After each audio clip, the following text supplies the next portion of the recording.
Wacky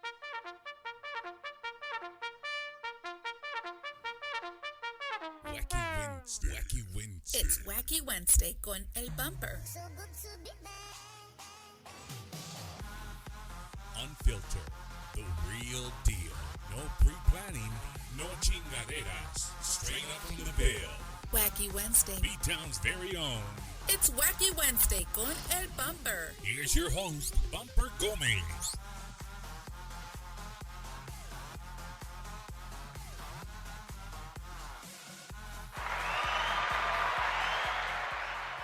Yo, yo, yo, yo, yo, yo. Welcome, everybody, to another edition of Bumper's Wacky Wednesday.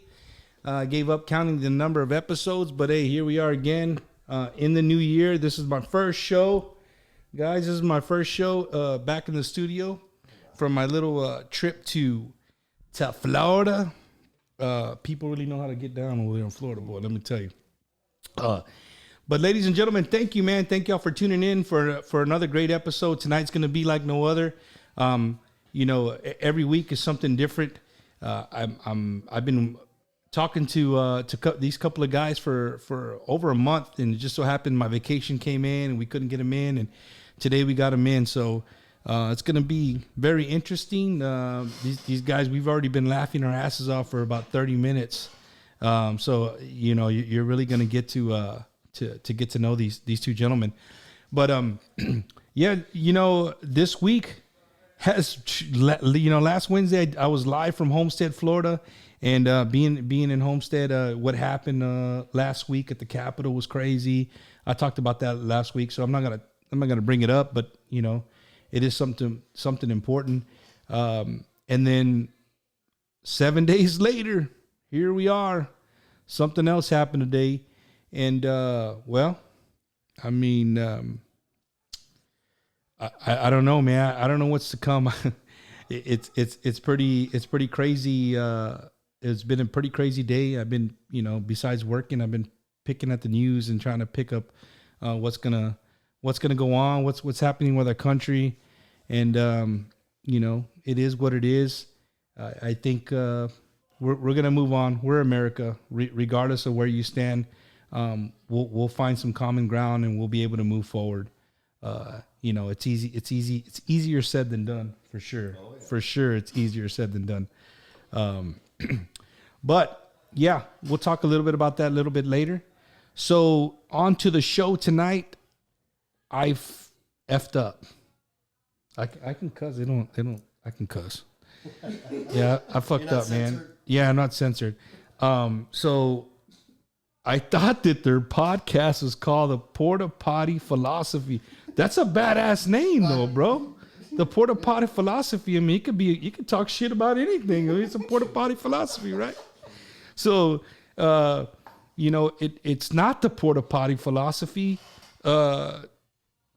Jess, what's the actual name? It's called Learnings and Missteps. That's the name of the podcast. Learnings and Missteps. Yeah. Dude, that's pretty cool. Yeah. That follows them. I think this is gonna follow along of why I always talk about people's paths. You got it. Right. So that's gonna be really good. So yeah, without further ado, man, my guests tonight are brothers.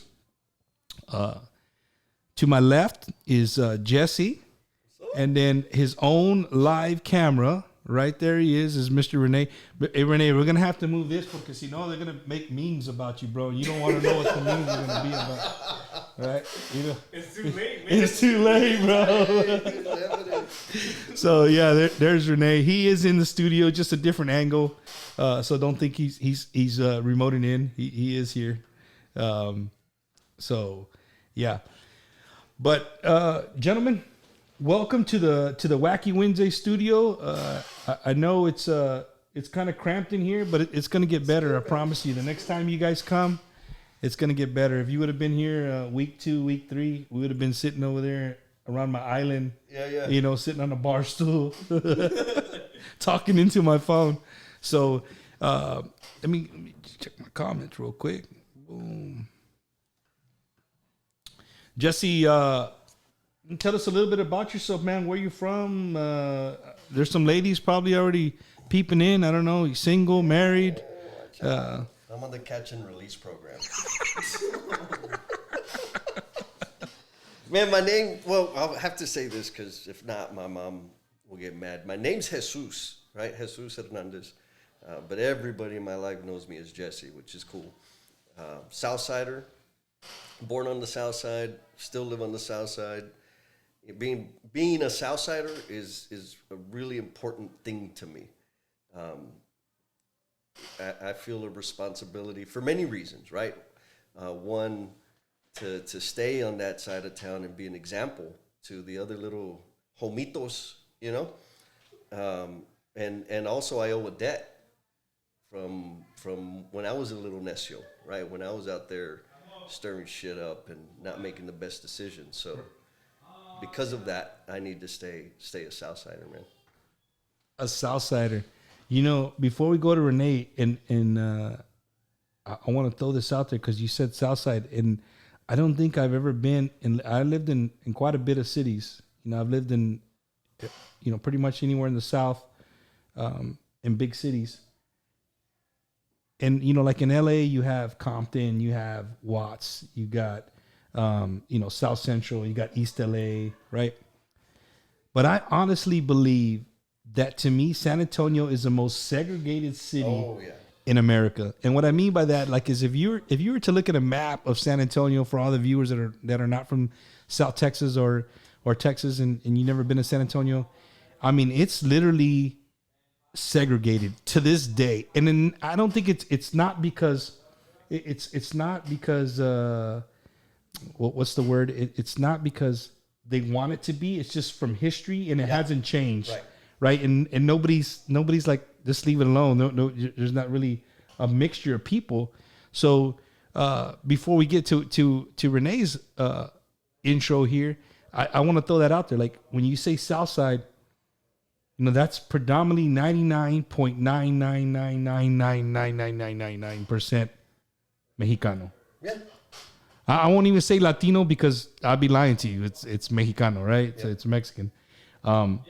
And then you have, and you guys are born and raised here, right? Yep. Okay. Yep. So I'm an outsider. Okay. Yep. I moved here.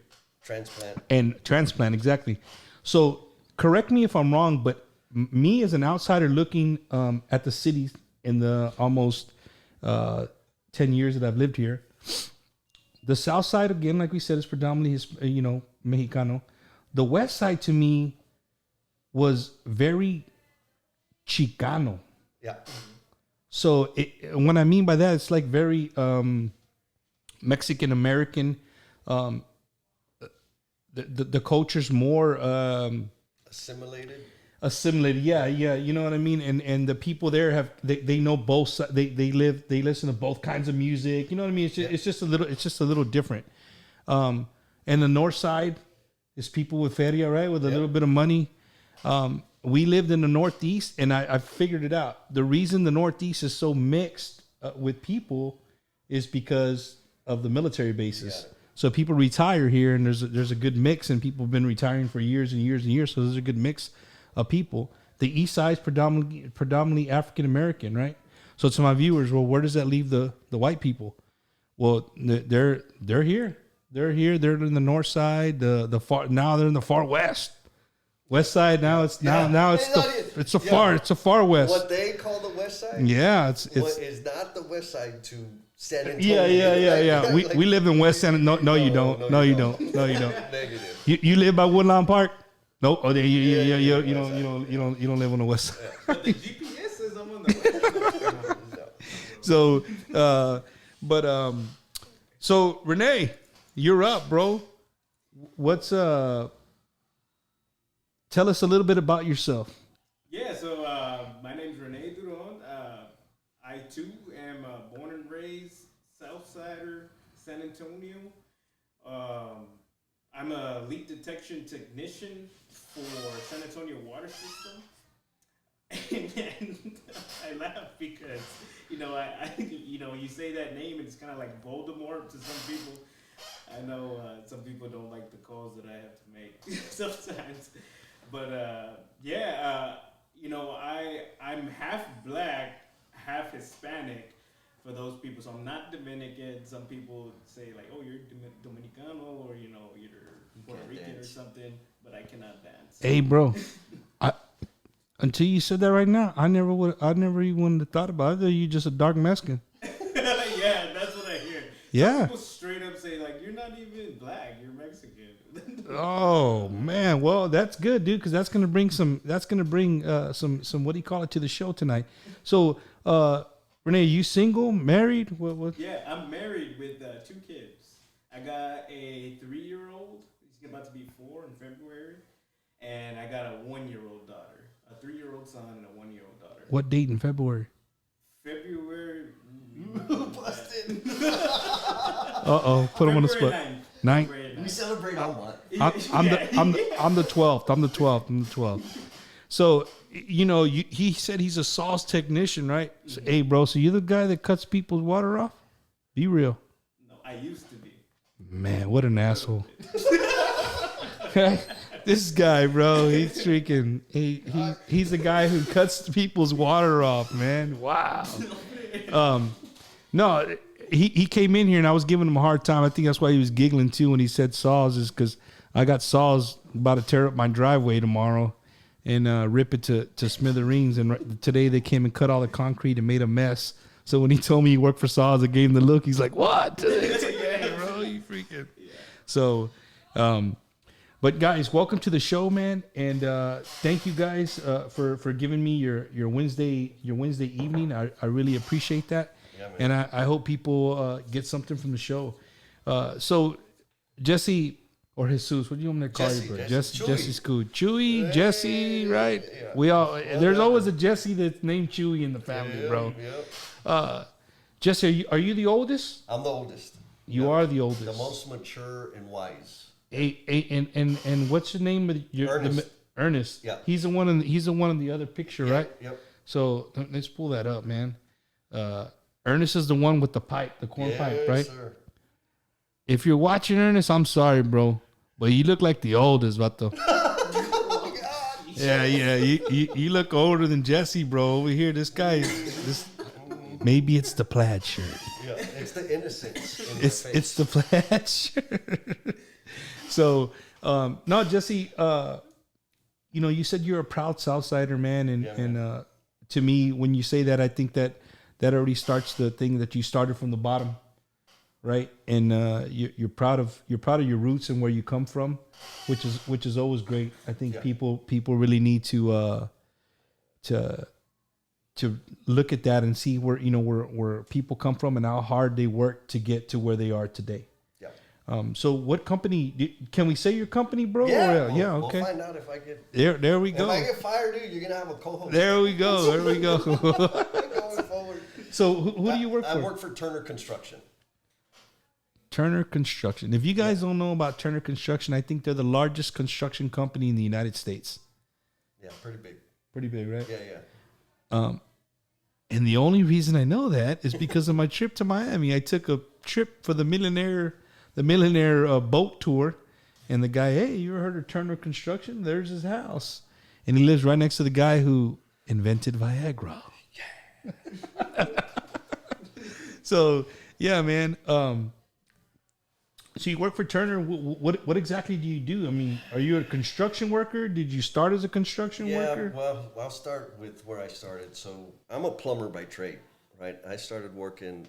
I'm a second generation plumber. Dad's a plumber. Right out of high school, 1995, baby, when I graduated. Got into plumbing and worked as an apprentice, journeyman, foreman, all that other stuff.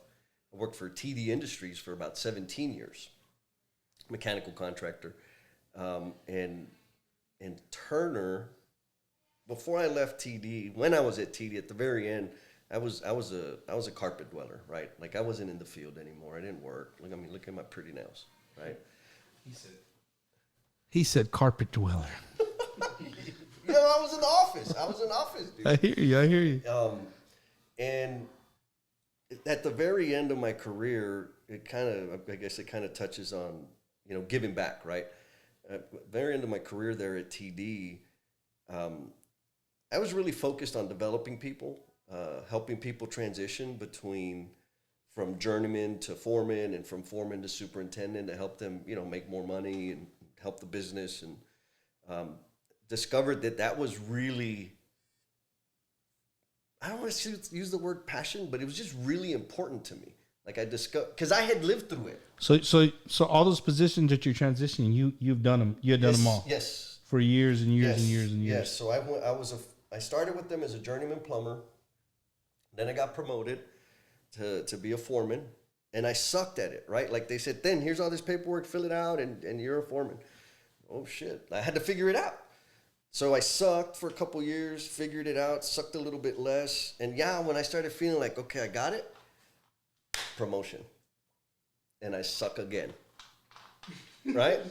So I got it. Now they gave me keys to the truck and a computer, and what I like, go make money, and I sucked, and I figured it out, and the rest of my friends, right? Because they were my friends, are the people I worked for. Long ass time. Right. And anybody that knows me personally knows that I'm a workaholic.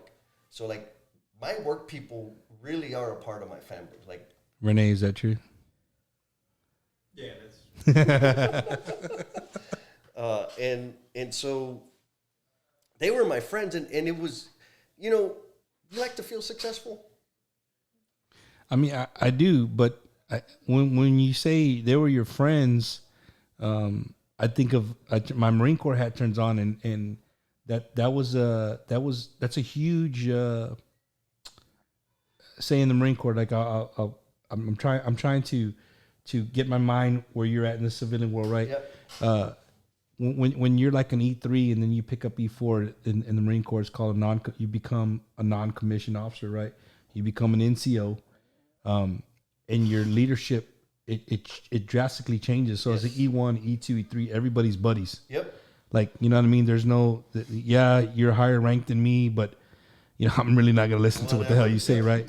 But once you pick up that corporal and you're that E4, now you have some power. Now you have some people underneath you. Yep. The hardest thing for Marines to do always was to cut ties with their friends and become leaders. Yep. That's the hardest thing. So like I get where you're coming from. So yeah. So there's that, right? So now you have all this new responsibility with very little training, right? I mean, because you'll get promoted to that level because somebody quit, or because you're the best installer, right? Like it's not because of your leadership capabilities. It's just like, hey, you put up a lot of shit and so quit. Now go for it. Right? Or the customer likes you. You speak well. Oh, okay. So now I need to learn how to do this job. I don't know how to do it, and I don't have a lot of resources telling me how to be successful. I had a lot of people telling me how much I sucked. And at the same time, I can't be camaradas anymore. Right? Like I can't go do the regular pendejadas that we used to do, because I'm supposed to be responsible. That shit took me long to learn, right? So I was in this space of like failure, a vacuum of failure with like very little success. At that point in time, I didn't understand it. Failure was a part of learning and a part of success. Like to me, I thought failure was a definition of who I was, but I was figuring that out. And then learning all the processes, reading financial statements and all that bullshit, right? Ordering materials, scheduling manpower, how to lead, motivate, set targets, set direction. All of that stuff, you just kind of had to learn it. There's nobody there to teach you those things. If I'm not gonna say nobody, because there were a few people, but that was luck. So usually, like, this is the way I see it, is, no matter what you do, military, civilian, whatever. Yep.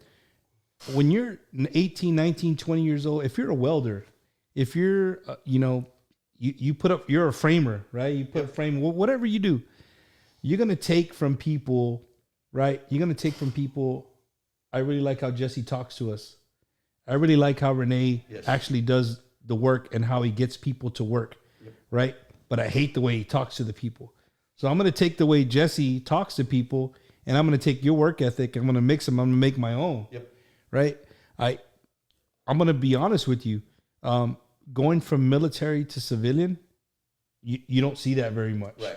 So when you're kind of telling me what you're doing for the company, that's why Turner Construction. You know what I mean? Yeah. Walmart.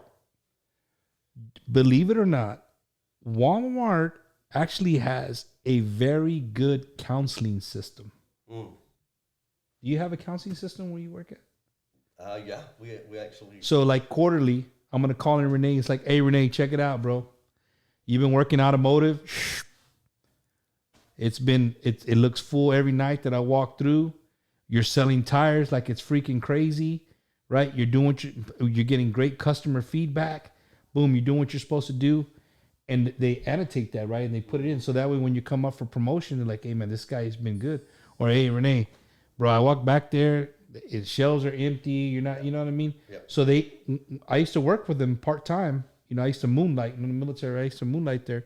And I was surprised. I was like, man, you know what? You guys are a lot like the military. The way people like, hey, bump. I'd be like, look, bro, I'm just here for the money, dog. I don't give a shit what you really have to say, right? Like, you're not going to fire me. But, you know, I was just impressed. You know what I mean? Right. And what you're saying to me makes, you know, to me, it sounds like Turner. That's impressive. Yeah. So let me kind of sum it up. So you pretty much take people and you're. Well, that's what I did when I was at TD. Oh, this okay, is before okay, I got to got Turner, you. Like they had, I mean, and so that's an interesting thing, right? They did. It's an amazing company, right? Like I've been kind of accidentally and then eventually intentionally, accidentally worked with organizations that had fantastic structure, right? That would invest in developing their people. Now, what's prevalent is kind of what you talked about, is developing the soft skills, mm-hmm. right? And measuring and providing actionable feedback and that sort of stuff, right? Like, hey, you're not doing your job. This is your gap. How can I help you improve? That's good feedback, right? And you should say, I got it. Thank you for telling me, right? Anyhow, but what was missing was the training or the orientation, education around the process part of the job, right? So we knew how to plumb. We were taught how to, you know, not be a jerk, right? And then you pick it up from people, right? Like, so this dude's cool, that guy sucks, I'm never gonna be like that. But like the core responsibilities, the function of the position, and the expectations, and how to fulfill them for that, the behind the scenes stuff was not part of the system. And so because I lived it, I wanted to help my homies out and say, like, yeah, you know, our relationship was different, but they weren't having fun. And their poor performance was affecting my bonus. I can't see construction being fun, period, dog. Oh, dude, you don't know. In South Texas, in July, August, September? You know why? Because you've never seen me like in a soak, sweat, white. Oh, that's what it is. Yo, Wacky Wednesday. You got to keep it wacky. Jesse over here talking about he takes his shirt off. He's got his wife beater on. It's already see through. Dang, dog. That's crazy. Rene, you're over there quiet. I want to kind of bounce back and forth. I don't want people to forget about you. Wake up. So Rene, you know, I'm not going to throw salt under the table, right? Because they've been here a long time. And how many years have you been working for them? I've actually been at Saul's for about 3.5 years. I somewhat recently tagged along, you know, but, you know, to kind of link what I do with what Jesse does is, you know, like, I feel like this podcast that, you know, me and Jesse and Ernest are doing, you know, we've been learning a lot about each other because we all got kind of busy with our own lives. You know, he has what he's doing. I got my family, my kids, and Ernest got what he's doing. And, you know, after these conversations that we've been having, I've been able to take a step back and listen to our episodes, and I'm like, dang, like, I'm low-key kind of taking the path Jesse took, but, like, at a faster rate. But now I have Jesse as guidance to learn from his mistakes. And Hear me good? This thing is in your way. okay. The memes, bring them on. But yeah, like, so the reason I say that and what does that have to do with saws is so I've been climbing at saws at a pretty fast rate. I've only been here for 3 years and I've moved up 3 times. Every year I moved up. Thank God, you know. But I started as a utility technician. It's all good. I know. I took it out. It's all good. We can't help that. And I started as a utility technician, so I was doing those construction jobs, fixing the water mains. You know, whenever you get a main break and there's a geyser in the road, I was the dude in the hole under the street, 6 feet under the street, fixing a main break, right? So I started off doing that, and then after that, a year went by. I was a meter tech, so I was that asshole, you know, turning off the water. So I gotta ask you a question. I'm gonna stop you right there, right? Because I don't care what city you work in. I don't care where you're at in the United States. It started in my hometown of Beeville, Texas. I've seen it in Cali, in Florida, North Carolina, and I've definitely seen it here in San Antonio. Tell me why whenever there's a water break, you see 10 people standing around the water break, and there's one dude with a shovel busting his ass while the other 9 are just watching.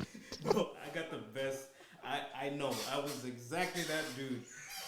But it's because there's a method to the madness. You know, there's a thing called locates. So every time before anybody even scratches the asphalt, street, sidewalk, whatever you're going to dig out, we need to have locates. And locates is a utility company will come and spray paint on the ground. 811. Exactly, 811. And they'll say, oh, there's fiber optic cables right here. Oh, there's a gas line right here. So you need to get old boy like me to hand dig with the shovel to expose those lines. That way the crane operator, the backhoe operator can dig. Because you can't just go in there hard charging and tearing up lines. You know, you can't do that. That's a safety hazard. So we have guys like me to expose those mains. It's like kind of like exposing a fossil. You don't immediately hit it with a sledge. You know, maybe you do hit it with the sledge, chip off some stuff. Oh, I see a little piece of an elbow. Okay, cool. Let me get my little toothpick and start scratching away. It's kind of like that. Well, your animal showed up to my yard and ripped up all my goddamn sprinkler system. Oh man! And they didn't even fix it. I'm gonna get it. You better get back. You better get back. You better get back to them, gentlemen. So you know your podcast that you guys have been talking about. What are some of the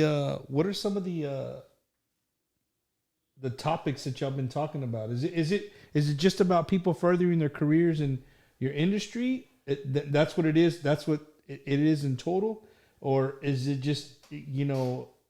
Yeah. So a journey. It's the journey, right? The intent or the purpose behind the podcast is to change the image of the construction worker, right? Because you already said it, right? Not every construction worker is right.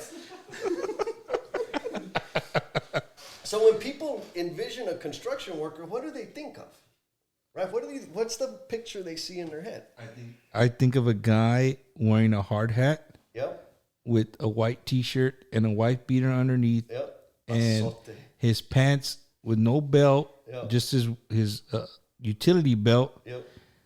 Little bit of butt crack showing, and then the blue jeans tucked inside the jeans. Yep. I mean, blue jeans tucked inside the boot. Yeah. You asked me what I thought when I thought about a construction worker. Right. So that's the image you see. Now, what kind of education or personality do you think that person has? This dude with his boots tucked in his boots, like Creca. You know what? I was in the semi-construction business for 5 years, but I didn't do construction. I just did the office work, right? Estimating part. Carpet dweller. Right. I was a carpet dweller, yeah. But I never done no estimating in my life. Like, I just learned on the fly, right? A couple of guys showed me, hey, measure this, add this, is how much it costs, right? Add a little bit on top of that, send them this, and if they like it, we go in and we get some money, right? So that's kind of how I went, right? Scientific, man. But I'm gonna be honest with you, man. Me going out to the site when I first started, I was driving, right, and I would take parts. I didn't want to have anything to do with leadership. I just retired. I didn't want to have anything to do. I didn't want to be in charge of nobody. I didn't want, right? I just wanted to do my own thing. Hey, we got the perfect job for you, right? Yep. Boom. Drove a truck and deliver things that they would forget, tools, go get whatever they needed to do the job. And I would show up, dude, and I would talk to these guys, right? And those guys are exactly I'm describing what they look like, right? But man, when you start talking and you sit down and you stare at a blueprint, right? I can promise you, there's some dudes that get, they got a master's degree in something. Oh, yeah. You sit them in front of a blueprint, it'll look like a language from Mars or something you never seen in your life. Like, I mean, it looks like a science project. You don't even know where to begin. And it's overwhelming. Yeah. For somebody who's not in the thing, it's straight up overwhelming. Yep. So I know where you're coming from as far as like blueprints and then being the foreman and doing all that. It takes a lot, man. It takes a lot to get to be a foreman and to what's after foreman? Superintendent, right? My brother-in-law, bro. I visited my brother-in-law in Miami. Shout out to my brother-in-law Gabby in Miami. He does high-rise buildings, right? And he gave my wife. I don't know why I didn't go, but he gave my wife and my son a tour. Right, bro. They show me the videos. Unbelievable, bro. Yeah. Where people want to live, like, dude. I almost sold my house and said, I'm going to get me one of these places and just live here, dude, because of the amenities that were in there were just, what else? You don't even want to leave. Like, but to see him, to know that he's the one saying, hey, this wall's got to go up. Boom. This got to get laid over here. Boom. You guys got to go paint over here. Like, to see him manage all that, it's a lot, dude. Yes. And the building of it, right? So that's the whole thing, right? Is you have some exposure, behind the scenes exposure or contact with people that actually do the work. So you have an understanding of their intellect, their knowledge, and their commitment to their work. Most people don't have that. So what do they say? Right? Go to college or flip burgers. Or you're going to be digging a ditch. I'm guilty. Right? When I see dudes working like that or digging a trench or something, I remember my kids were little, like, hey, look over there, mofos. Right? If you don't want to do good in school, that's what you're gonna look forward to. Right. Right? But you're now that I'm sitting back in my chair and I'm thinking about it, right? You're right, dude, because sometimes I look at how much they're paying these dudes an hour that are out there digging that trench. Watching the trench. Watching, right? The one guy with the thing, right? Yeah. So you're watching these guys out there digging a trench, and the dude's making $22 an hour, right? Yes. But then you have a cousin or a friend. Hey, I got a bachelor's, dude. Yep. I got a bachelor's in business. Yep. I make $16 an hour. Not knocking it, right? Not knocking it, but it's true. Yeah. So I think to the viewers, that's something that we need to really change our mind about. I'm glad that you guys are on the show because you both come from getting your hands dirty kind of work, and you guys have worked your way up. But you're absolutely right, Jesse. I really believe that people always, we've always said that, like, you don't want to do that, like, you don't want to do that. Right. Some people like that, bro. Hell yeah. You know what I mean? Well, some people don't want to be in a class looking at a book and having to turn in a paper, and you know what I mean? We have to, as Americans, we got to respect that. Yes. Because being a father of 8, I've said this plenty of times on my show, that being a father of 8, the hardest thing of being a father of so many kids is you got to realize that every one of them is going to be different. Yep. Mm-hmm. You want all your kids to be the valedictorian. You want them to be the Division I college athlete, right? But that's not life, bro. Right. That's not life. It's not what they want either. And you're right. But maybe, you know, right? as I think as parents, bro, we can push a certain way, and we can say, hey, try this before you do this. I mean, that's being a parent. Yes. That's natural, but definitely to the viewers, let's be broad-minded about things, because you know, here, especially here in Texas, man, there's work. Oh, yeah. If you get to Texas and you tell me you can't find a job, come see me. Come knock on my door. I promise you, by the end of the day, I will have you a job. It might not be what you want, Right. but you're going to be working. Yep. Right? So when people say, well, you know, there's no jobs, right? And we're going to go on a different tangent because this is Wacky Wednesday, right? Me and my wife were just having this conversation at lunchtime today, as a matter of fact. So one of Biden's things that and I don't mean to turn political on here, right? Here we go. So one of Biden's things is he wants to make minimum wage $15 an hour. That's gonna touch a lot of construction jobs, like entry level construction jobs. You know what I mean? $15 an hour. And you know, my wife says, "Hey, think about it. If somebody's getting paid $11 an hour, they're working 40 hours a week. That's $440 before taxes. Yep. Can you get a place to live? Can you get insurance? Can you all these things? Do you think about it, like just working one job and having to tend to your kids, going to school, making you can't. You have to work 2 or 3 jobs. Parents are working 2 jobs. Who's raising the kids? Yep. And I think that's what we're seeing now. Fly on the wall, right? You raise minimum wage to $15 an hour. What's everybody else going to do? The renter, the guy who owns the place, the property, he's gonna boost it up. Well, they went from 10 to 15. Shit, I do $200 more on the rent. Yeah. So there goes your raise. So does it work? Like where is the give and take there? Like, you know what I mean? Is raising the minimum wage going to help?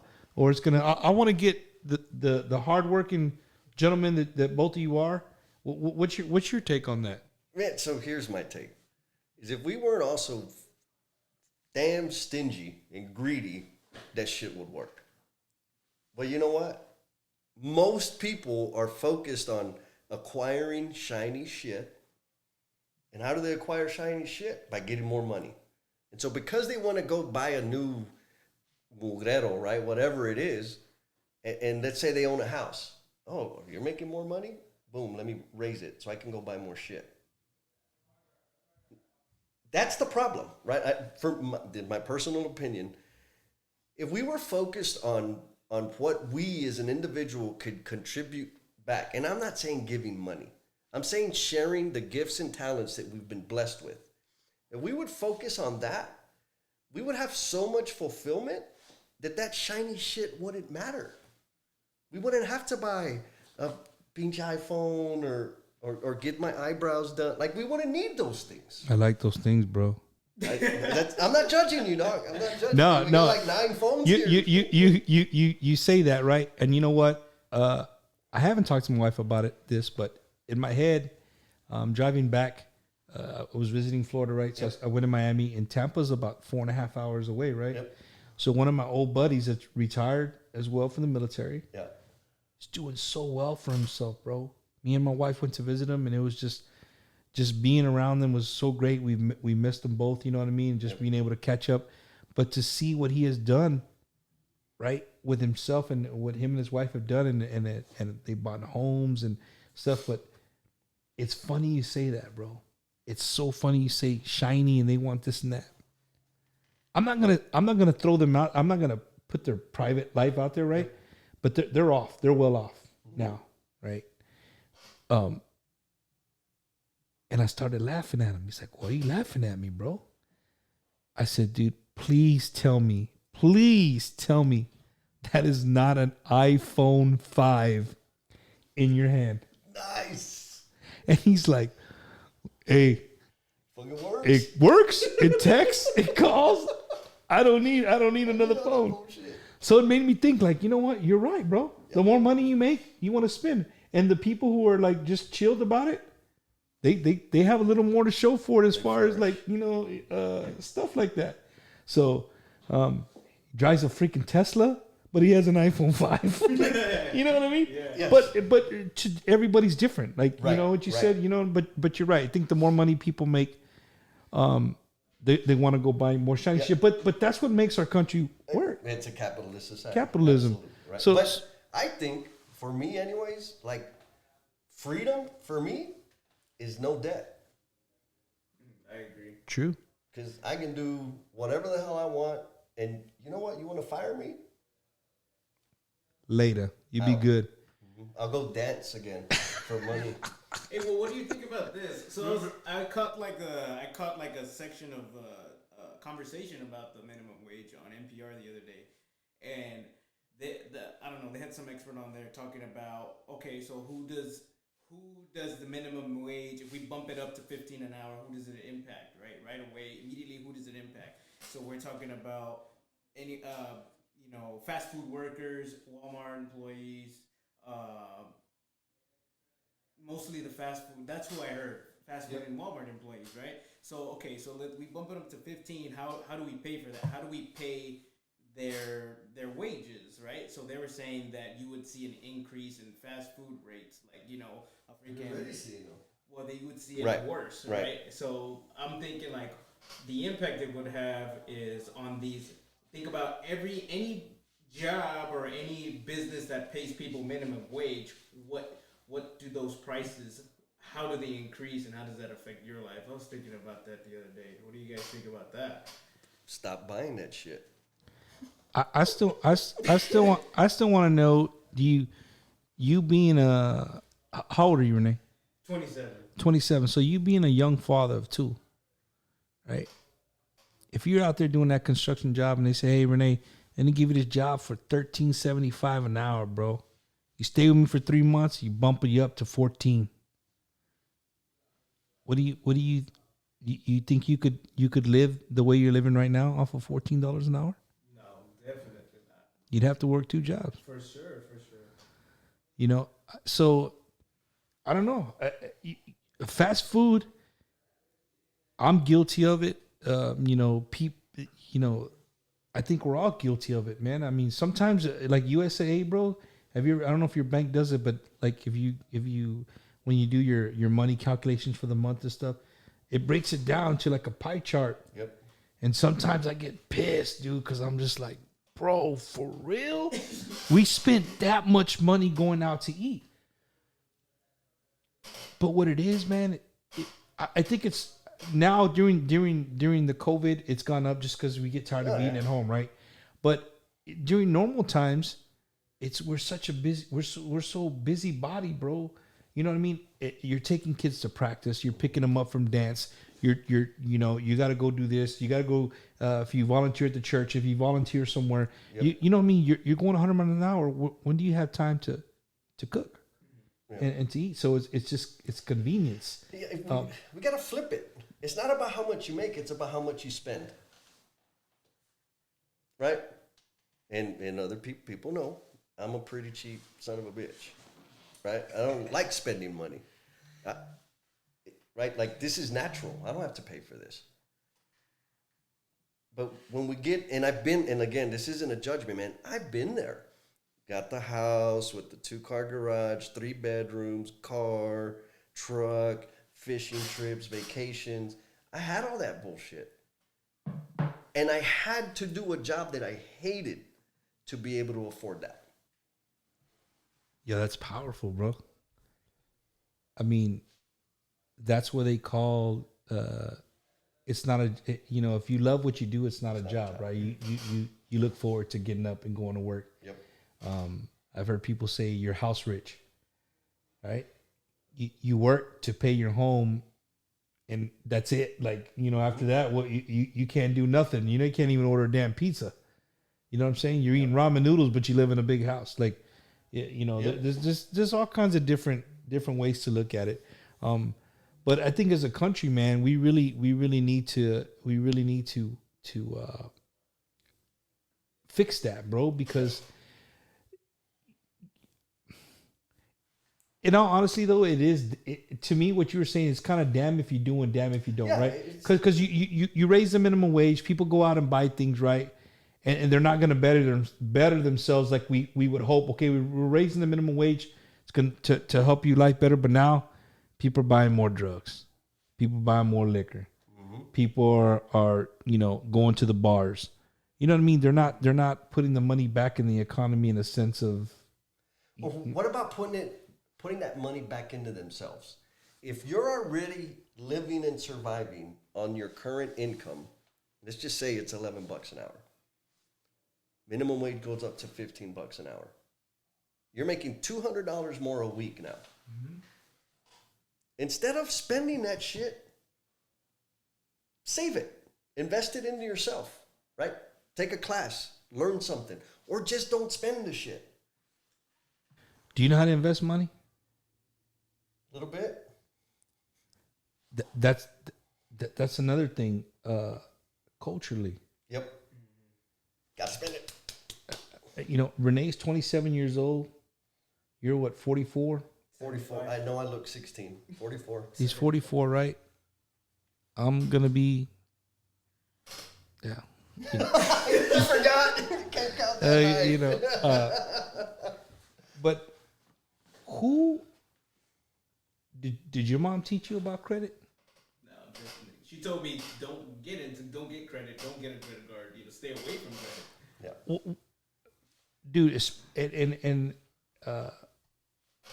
I think like single moms, it's hard, dude. They're trying to just feed their kids, right? And these are things that you just kind of forget, and they don't teach you.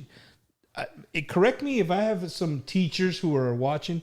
They don't teach us stuff in class, bro. Like you take economics, you take government, you take home ec, you take like some of these things that kind of maybe touch on it, but nobody says, hey man, guess what? You got to guard your credit, bro, because if not, you're going to be paying a lot more money than this guy for the same car. What do you mean? Mm-hmm. Like, and nobody teaches us that. We don't know that. And I blame our culture. Half of your culture. No. I'm giving you a hard time, right? No, because African American community, it's the same thing. Yeah, the same thing, right? Sure. So nobody's teaching us these things, right? Nobody's teaching us about credit. I remember being a young Marine, and they gave me a credit card, and they're like, "Hey, bro, you got $2,000 on this card." Shit, what do you mean? You can go get. Bro, I went and got all kinds of shit, and they're like, send a bill, say, all right, you got to make a payment. Shit, not today. Right? Well, hey, you don't know, bro. You just you just gave me $2,000 to do whatever I want to do with. Yeah, and I'm gonna pay back whenever I want to, right? So you don't until you go to buy something important. They're like, hey, bro, guess what? The $2,000 that you owe, we can't give you shit until you. So these are things we learn the hard way. Yes. Right? We learn the hard way. My wife has made it a point to teach our kids about their credit, like their credit's their life, you know what I mean? And this is Wacky Wednesday, bro. We go on all different tangents, right? But we're here to help people. Right. Yeah, somebody's tuning in, right? So I mean, I don't think that we do not do a good enough job of teaching our kids about like things like that. Right. Yeah, for sure. When I was in high school, I went to Burbank High School, and I was taking AP economics. And for one, I mean, my fault, I don't remember a damn thing from AP economics. But I feel like the information we learned, we're learning from this textbooks and stuff, and we're learning to pass the AP exam so we can get a college credit. But I don't remember learning anything that was immediately applicable to my life now. Like as a father, I have real bills, a real rent to pay, real budget. I don't remember learning that stuff. I remember learning about GDP. That means gross domestic product. I remember learning about a curve and stuff. But nothing about this is how to make a budget. This is what credit is like. This is what an APR. You know what I'm saying? I don't remember learning anything like that. Anything that was applicable to real life. Yep. I mean, I was fortunate when I started working. what was I working for? Oh, when I first started with TD Industries, the plumber, one of the lead plumbers was like, "Hey, dude, what you need to do," because they had a 401k. No. It wasn't TD. It was when I was with Jack Lawrence before TD. God, that was a long time ago. My foreman said, "Jess, we have 401k. You need to put money in it, right? And there's a match." And I'm like I thought he'd fucking match, right? Like they start a fire. Like no. Like whatever you put in there, they'll match up to this amount. So put in at least that much. The amount that they're gonna match. Right? I was, okay. Well, sweet, free money, right? And then he said, whenever you get a raise, for every quarter raise, up your 401k contribution by 1%. For every quarter. So if I got a 50-cent raise, I'd raise my contribution 2%. He said, you'll never feel it because you're already living off of this amount. I said, okay. And I did that shit. Well, who's the guy who told you to do that? Man, he was a plumber. What was his name? But it was a fellow plumber. It wasn't your mom. Right. It wasn't your tío. It wasn't, you know what I mean? Like, right. Well, but mom, you know what I learned from mom? I learned from mom how to sacrifice, right? What necessity means. Is it a need or is it a want? You got it, brother. You got it. When my kids are little, they be like, man, I want to get this new Xbox. Yep. But you got the old Xbox. But I need it. But I need the new one. I said, you need or you want? There's just two different. Like, exactly. So if I don't get you the Xbox, are you gonna wake up tomorrow? Like, do you need? Oh, that's my wife would sometimes be like, "Oh, you're taking that shit to the extreme." No, it's real. It's a need or a want. Yep. You know. You got I was just telling my buddy before we started the show, before you guys got here. You know, you tell the kids before they go into the store, don't look at shit, don't ask for shit, because you ain't getting shit, right? Yeah. Don't look, don't ask, because you ain't getting shit. Don't even, I'm gonna whip your ass right now before we can go in there. Before you even ask, to make sure of yourself. Just get it over with. Right? Yeah, exactly. So, but I think as we are getting older, I think times have changed. Yeah. Times are changing, and parents, like when your kids get older and you start talking, you these are things you're gonna go and you're gonna tell them, right? You're gonna go and say, hey, you need to take care of your credit, like, you know, like if it's the last thing in your life, right? You got to take care of it. But bro, the going back to what you guys, you know, do as far as what you do for a living and stuff, I it's really still hitting me, bro. Like, I can't believe that I you know, would tell people like hey, if you're gonna be digging that ditch, right? But the guy digging the ditch is making more money than the kid you sent to get a bachelor's degree at St. Mary's University, and you paid, you know, $250,000 for their freaking education that they got to pay back, and this guy's getting paid $23 an hour. Like, I know, right? Or this one, how many people you know go to school to get a degree? It's a high number. It's over 50%. I guarantee it. You go to school to be a business management, right? And you're an estimator at a construction company, but you got hired because you have a degree. Mm-hmm. A degree. Mm-hmm. They don't give a shit if it's an underwater basket weaving. No matter. You got a 4-year degree, right? Yeah. I'm serious. Yes. Like, right? People don't do what they go to school for, right? Right.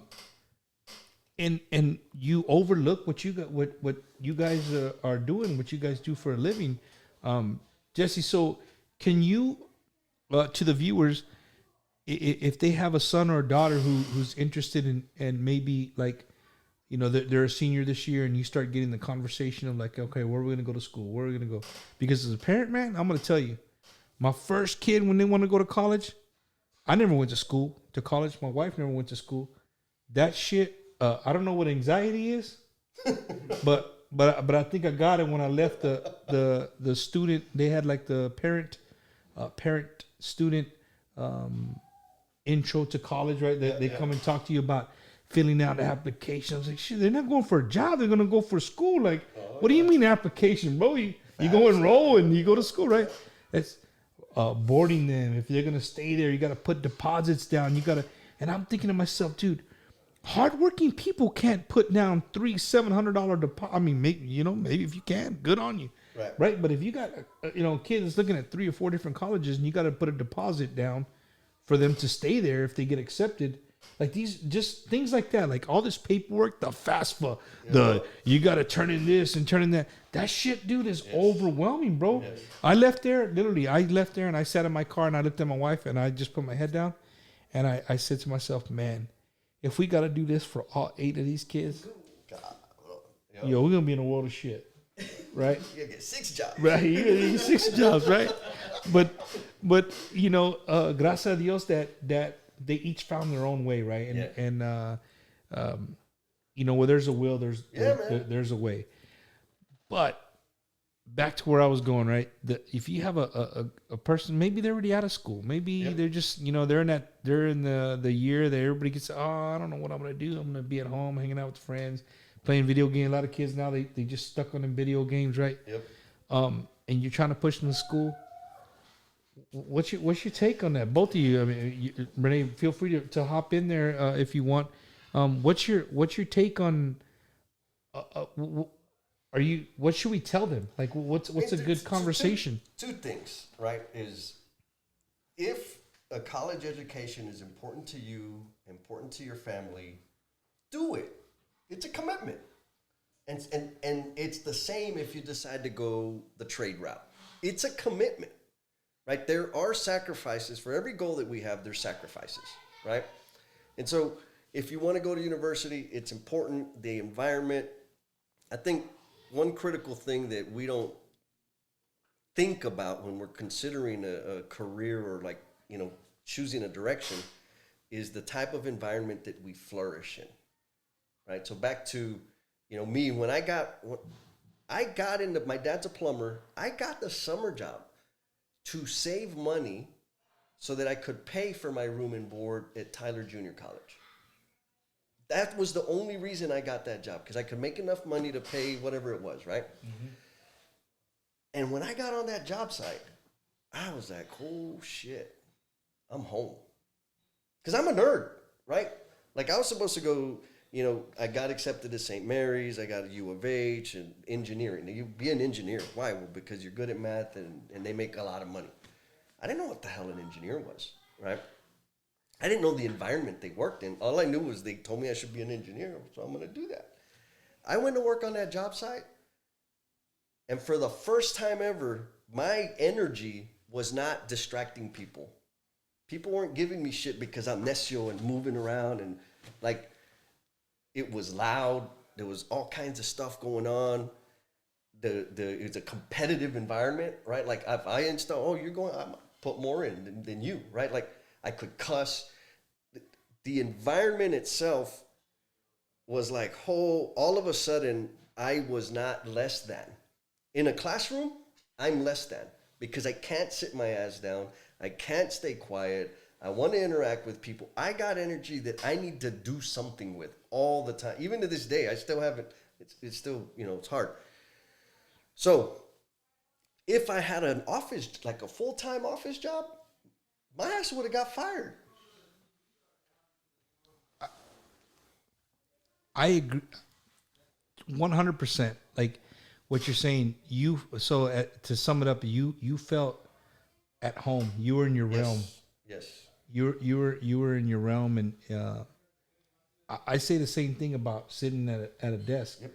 Like when you're used to being in the field and doing stuff like that, it's hard to sit down, dude, for 8 hours and look at a computer, right? And to read and then talk or write something back about what you read or whatever your job is. That's hard to do. Yes. Right. And here's something else though, right? I talked about this a few weeks back. Like I hate to say when people like get home and they have an office job, right? And some people like, bro, how can you be tired, dog? Oh, it's taxing. You didn't do shit all day. Mm-hmm. You sat down all day, right? I was out in the sun beating, right? But I can bet there's some people that would trade with you in a heartbeat. Yes. To be able to move around, like you were just saying, your freedom to move around, and you're not just stuck in one spot. So I don't know, man. Yeah, I want to read one of these comments here from one of our viewers. He says today's generation needs to take a step or two back and check out how our earlier generations really needed to do in order for the whole family to survive first. Most of them back then were taught that family came first. Oh, that's perfect. Regardless, right? So we just turned the light bulb on for Rene, so we're gonna go to Rene. Rene, the camera is on you, bro. So what you got to say about that, Rene? Okay, can you read that comment for me one more time, please? I sure can. So today's generation needs to take a step or two back and check out how our earlier generations really needed to do in order for the whole family to survive first. Most of them back then were taught that family comes first, period. Period. Okay, cool. I feel like I just learned that. I just finally got it. Just got that concept that your family comes first, period. So check this out. So before I was digging holes, I'm not digging holes anymore. I'm a leak detection technician, whatever. Before that, before I got into saws, I was actually going to school for my major was early childhood education. I wanted to be an elementary school teacher, and I was doing it. And I landed a job at a children's center downtown. Loved it. I loved that job. I loved the kids. I mean, it was cool. I was pretty set that I was like, cool, I'm going to go get my associates. I'm going to become an assistant teacher here. Go back to school, get my bachelor's, and I'm going to become the lead teacher here. And then go back to school, get my master's, and I'm going to be the director. Like, that was my game plan, right?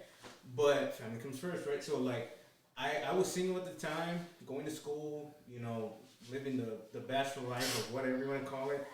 Well, I met my wife there, actually. She was finishing up. I was just kind of in the middle of my degree plan. My wife, she was on the final 3 classes, so she was in a class that she needed hours of, like, experience.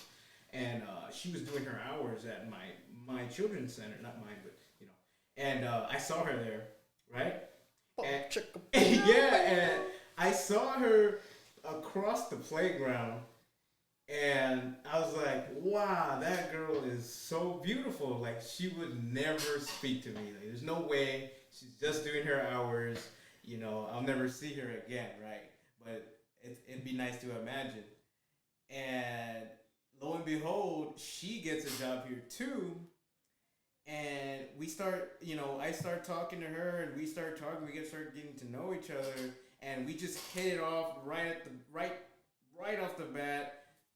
Fast forward about 4 or 5 months later, she's pregnant with my child, right? So families comes first, right? So I'm still living at my mom's at this time because, you know, my whole family was like, yeah, I mean, if you're going to school, you know, there's no rush to get out of the house. You know, I'm willing to help you. You know, you don't need to go out and get your own apartment and stuff. So you can save up, buy your books, all that stuff, everything you need to do. And my wife's pregnant now, and I'm like, dang, like, well, baby's gonna come out. He's gonna need a crib. He's gonna need bottles, diapers, doctors, you know, all the whole 9 yards. And I'm like, dang. And I was only getting paid $9.50 at the time.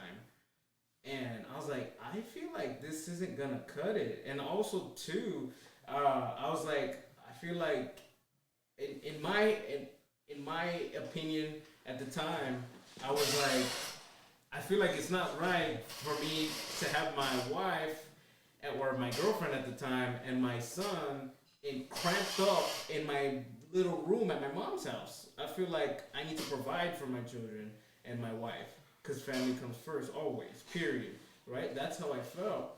So I was like, dude, I need to make more money. So I got an Indeed account.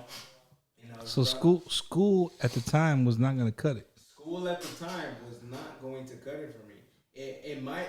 In the future, in the distant future, you know, 3-4 years when I'm done with my degree program, my degree plan. But at the immediate future, my baby was coming in about 6 months. I didn't have that time, you know. I wanted to provide for my kids because family came first. And So I browsed Indeed. I found San Antonio Water Systems utility technician, and I was like really into fitness at the time, and it was asking for a strong, tall, dark, and handsome man. So I applied. Still out though. Oh man. So Rene, you know, I'm gonna go and say, I'm glad you said that, bro. I'm glad you brought that up because that's important that we say that because again, our culture. I would say across the board, but you see it more in the African American and the Hispanic culture, right? We have this. I'm gonna be the great. I'm leaving high school. I'm going to college, play baseball, D1. I'm gonna go to the major leagues. I'm gonna be in the NBA. I'm gonna be this, right? Or I'm gonna go to school. I'm gonna get my education. I'm gonna become a doctor. I'm gonna go to school and become an education. I'm gonna become a teacher, right? But from saying that you're gonna do that to actually that happening, there's something, a four-letter word that happens, right? Life is still ticking, right? You're going to school, but you come across and you meet a beautiful woman, you fall in love, you don't want to wait, right? You end up getting married, you have a kid, you just finished your first semester, your freshman year, and you're absolutely right, Rene. What happens? What you now? I'm not selling because there's stories out there, right? People have done this. They found a way to do it. You know what I mean? Like we just said earlier, where there's a will, there's a way. People have found a way to maintain their family and continue in education because if they really want to get that education, they're going to find a way to do it. What do you mean no audio? You can't hear me or what? Oh, I don't know. He's in Japan, so it takes a little while to get there, I think. But if everybody can hear me, somebody give me a thumbs up. Somebody just said no audio. It's probably your mic when I muted, but we'll fix it. Hopefully you can hear us now, Jay. So what you said is brings up another point, right? You know, life hits you, bro. That's what happened. You're a prime example of what happened. Life hit you. Like you were so set on being a teacher. You know, you had everything going for you, and then bam. You fall in love, you get married, you have a kid, right? Or you have a kid, get married. You know, our culture, right? You're pregnant, we got to get married. What the? We got to practice. You got to get married, right?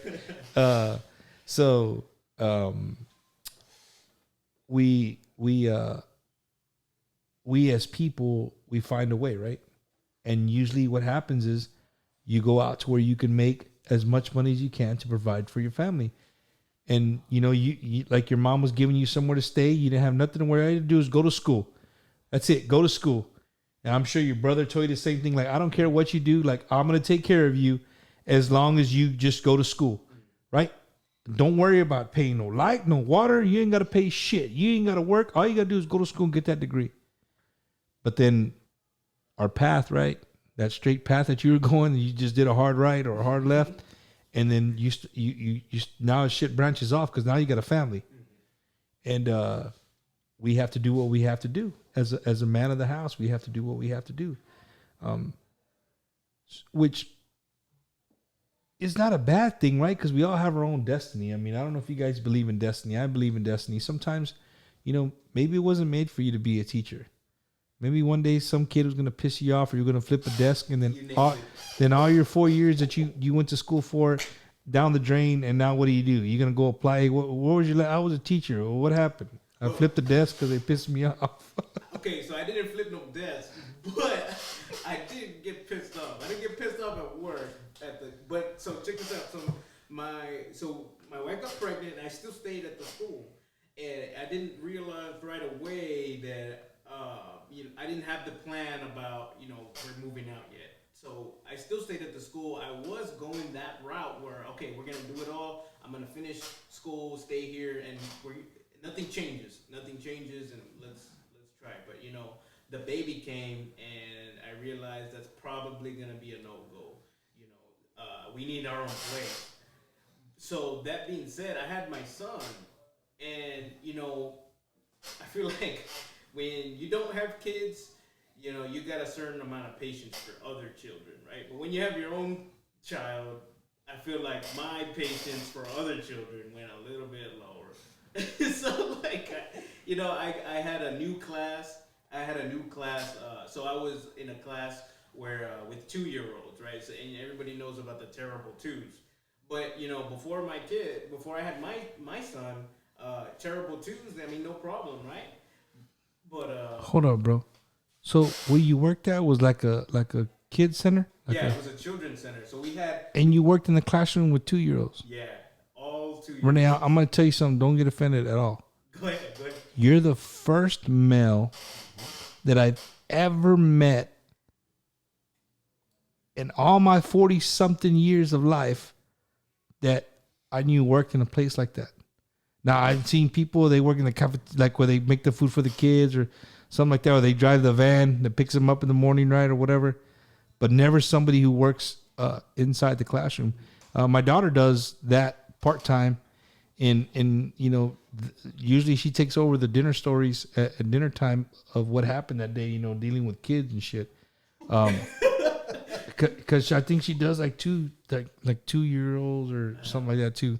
But she always comes story and she's like, you know what, Jacob, our little one, she's like, he's such a saint compared to some of these kids, right? So I hear what you're saying about your patience and stuff. But dude, did you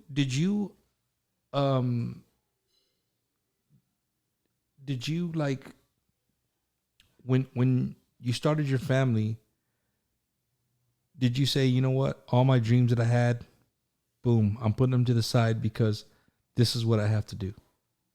That's like almost exactly what I said, right? So I have something to tell I guess the youth or maybe the senior class, so that maybe have a pregnant girlfriend or expecting or whatever, I feel like she got pregnant and I felt like I got it, nothing changes. But slowly life started chipping away at my willpower. And I was like, dang, maybe I don't got it. Maybe this dream is not realistic anymore. Maybe this isn't paying the bills. I'm looking at the rent in San Antonio near the job. I can't afford it on this. We can't afford our own place. And it's just slowly and slowly and slowly chipping away at my willpower, my motivation, and my spirit, if you will. Like, dang, like this is hard. I can't do it. And I messed up and it's over for me. I know I felt that way. But my statement to the youth, and if I could tell old school Rene, how old was I? I was 19. If I could tell 19-year-old Rene, I would tell him like, hey, it's not over. It's not over till it's over. And it's not over till you give up. Because,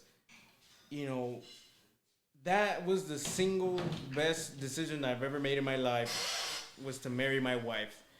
Because I'm a totally different person. I know I found Jesus Christ. I got off the drink. I stopped smoking. I stopped abusing substances, and all because of my wife and my son. And then, I didn't even know if I wanted to go to college. I wanted to go because everybody told me, go or else, or else burgers, or else digging holes. And I was more scared than, motivated to go. And I didn't know what I wanted to do. I was telling everybody I wanted to be a paleontologist because that's what I did want to do. But as I grew older, I was like, I'm not sure anymore. And, I just had this idea, well, at least just finish your degree plan, and then figure it out later as you go, right? But I didn't, I felt like I needed to pay the bills, and I didn't.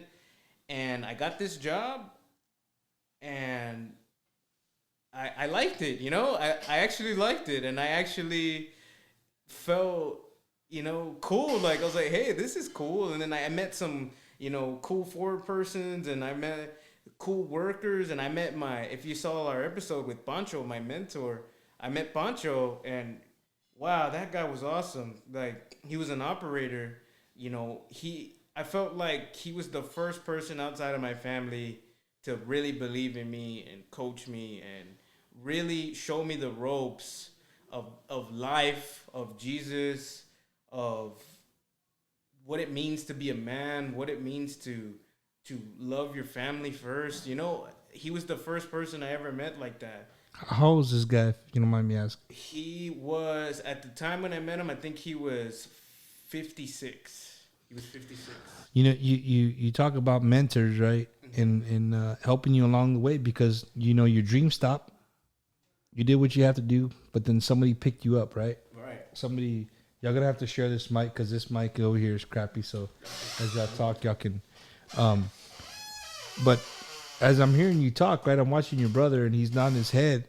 And Jesse, you being an older brother, and I know y'all's family background a little bit, right? I think Rene, you have your mentor at work, but I mean these guys here.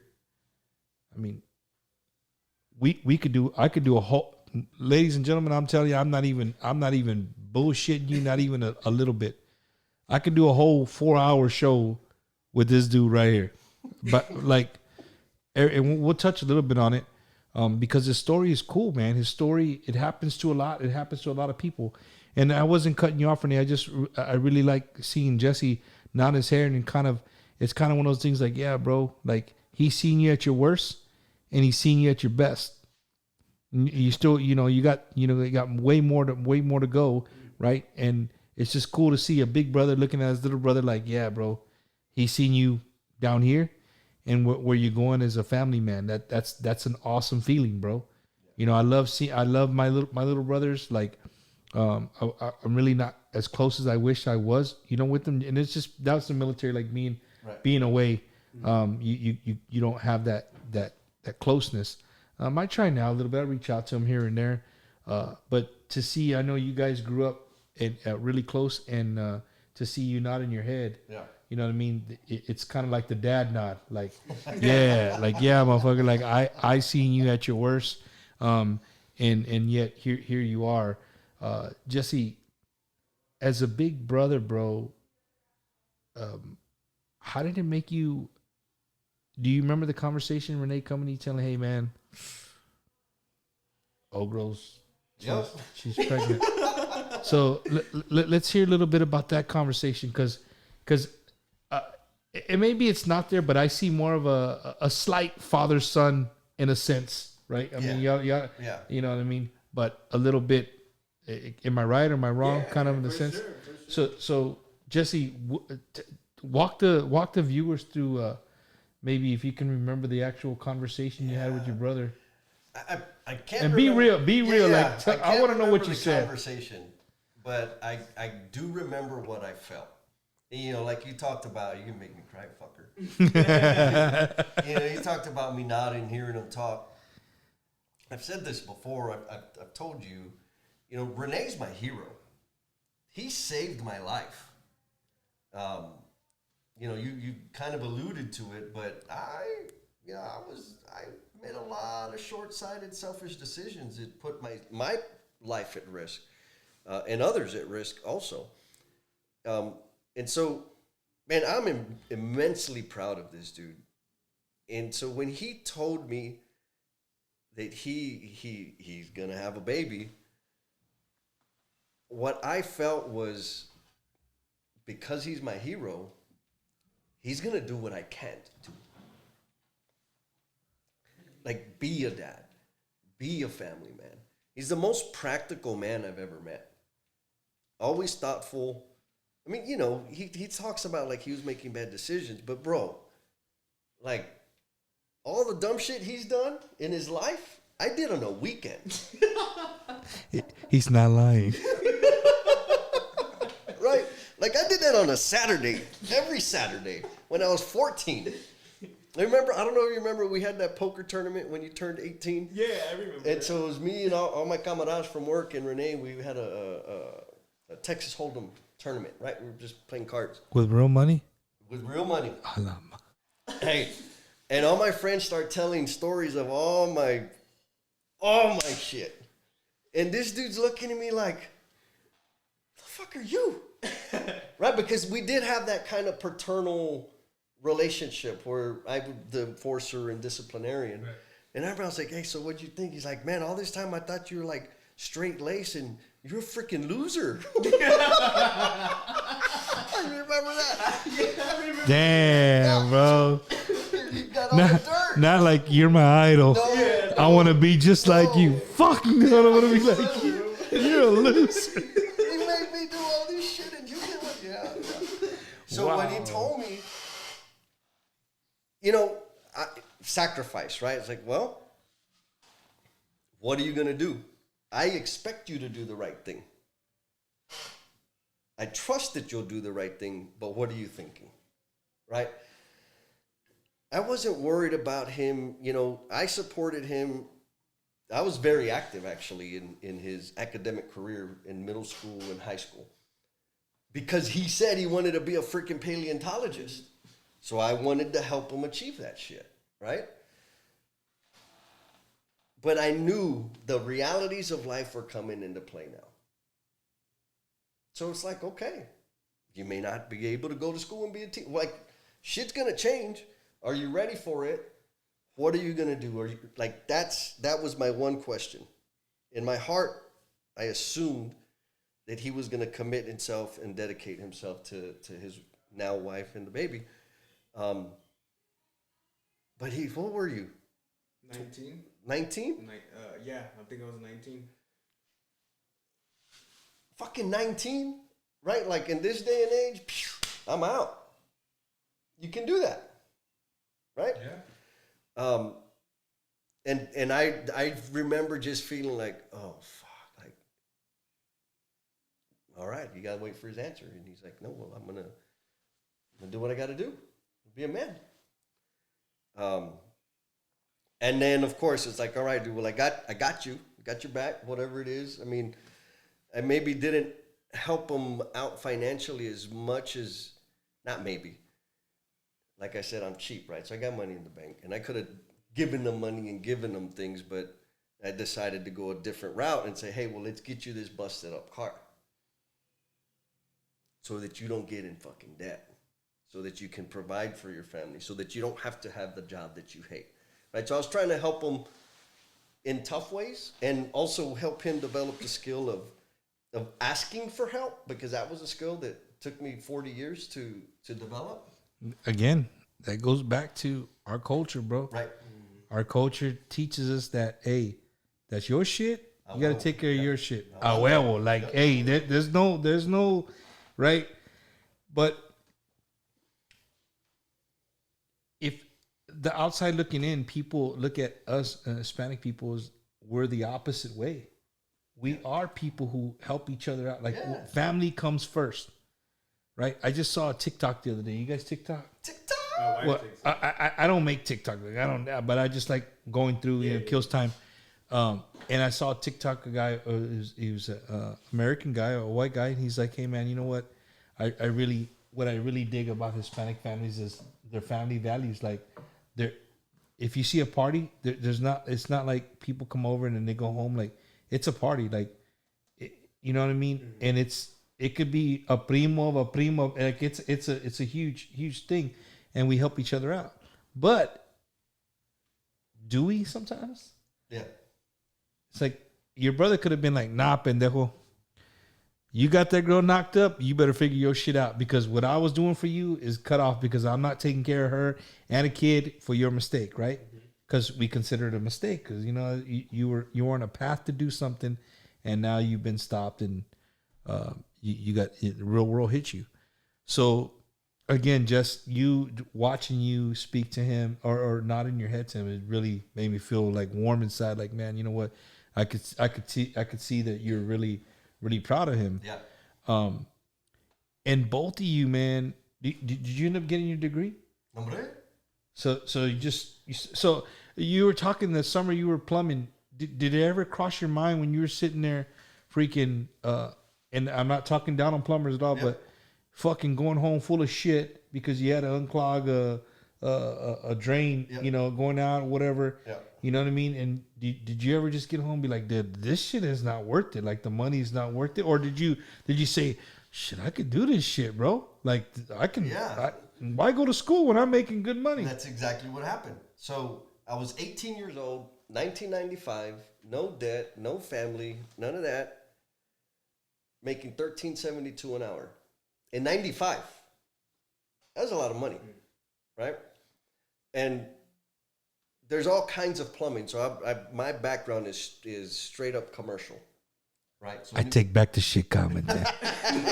Hey, no, my dad, he'll give me shit because my dad did trabajitos and we would help him, right? And it was fixing kitchen sinks or, leaky toilet. And I would get Oscar, you're not a real plumber. What's wrong with you, right? So, I'm a little soft. I'm delicate. But yes, I was like, shit, I love this environment. I'm making money, right? So here's what would happen. Back then, we got paper checks, right? We had to go cash it or deposit it. I didn't deposit it. I just go cash it. And so there was a bank right down the road. The foreman would come and hand out the checks. And I'd go to the bank.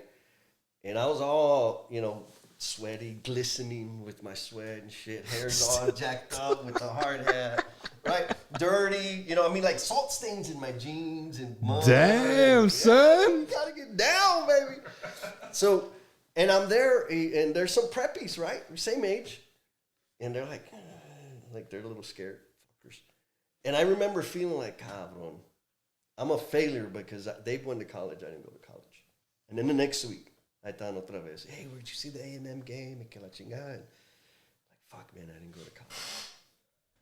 Fuck, I didn't go to college. And then one time I'm behind them, and they're talking about hey, check it out. I'm like, they weren't wearing nice clothes, right? So I look at their check, and I'm like, that motherfucker's gonna be broke. Like, I'm making money. If they party like me, by Sunday they're gonna be broke.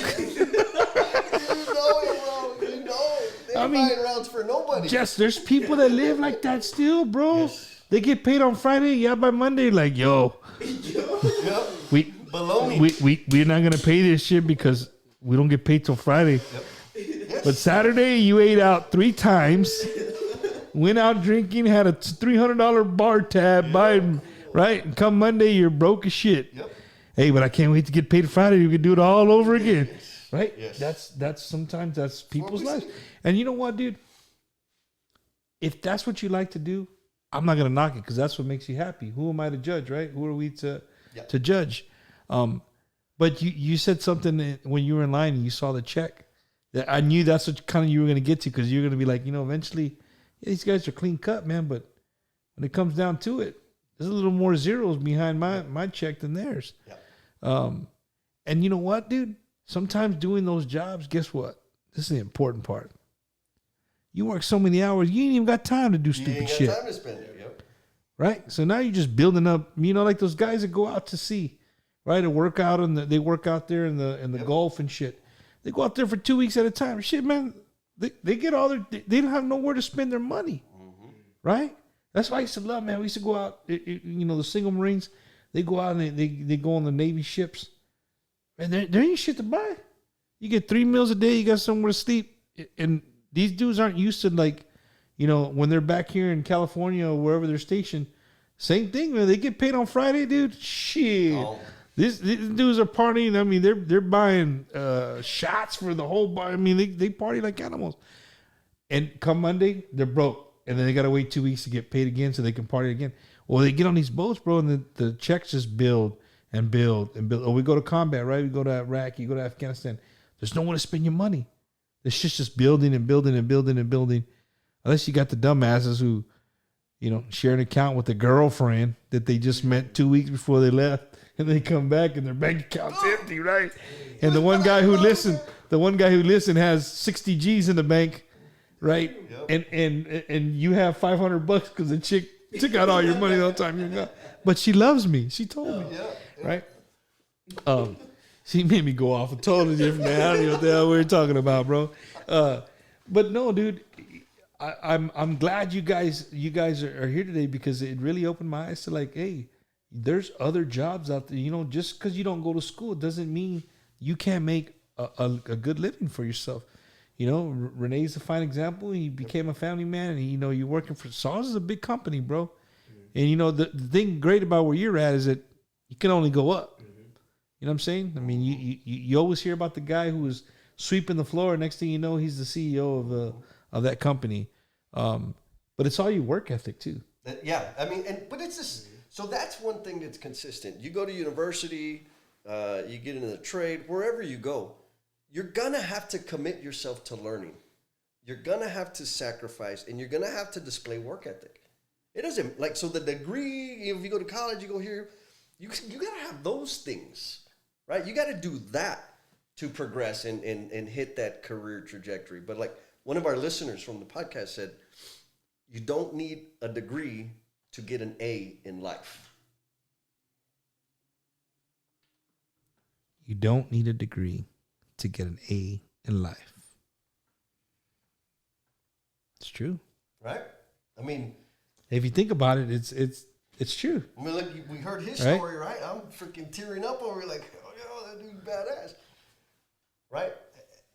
You know, maybe the past 2 years I've been a pretty decent human being.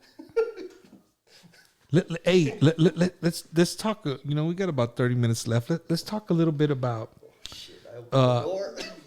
You did. You opened the door. Nah, bro, I ain't gonna talk about that. No. So you know, we've kind of touched on it a little bit. You weren't a straight arrow, bro. Your path is definitely not straight. Yeah. It's definitely windy, and I think it has some hula hoops in that son of a bitch too, right? Where you kind of went up and you came right back to where you started, right? Yep. But the conversations I've had with you, you know, a couple of years back, few years back, and then getting to know you a little bit to, you know, where you're at now. Is it, could I say that you were an alcoholic? You can say that I am an alcoholic. Still. Oh, yeah. But you don't drink no more. Nope. But you're still an alcoholic. It'd probably make more sense to say I'm an addict.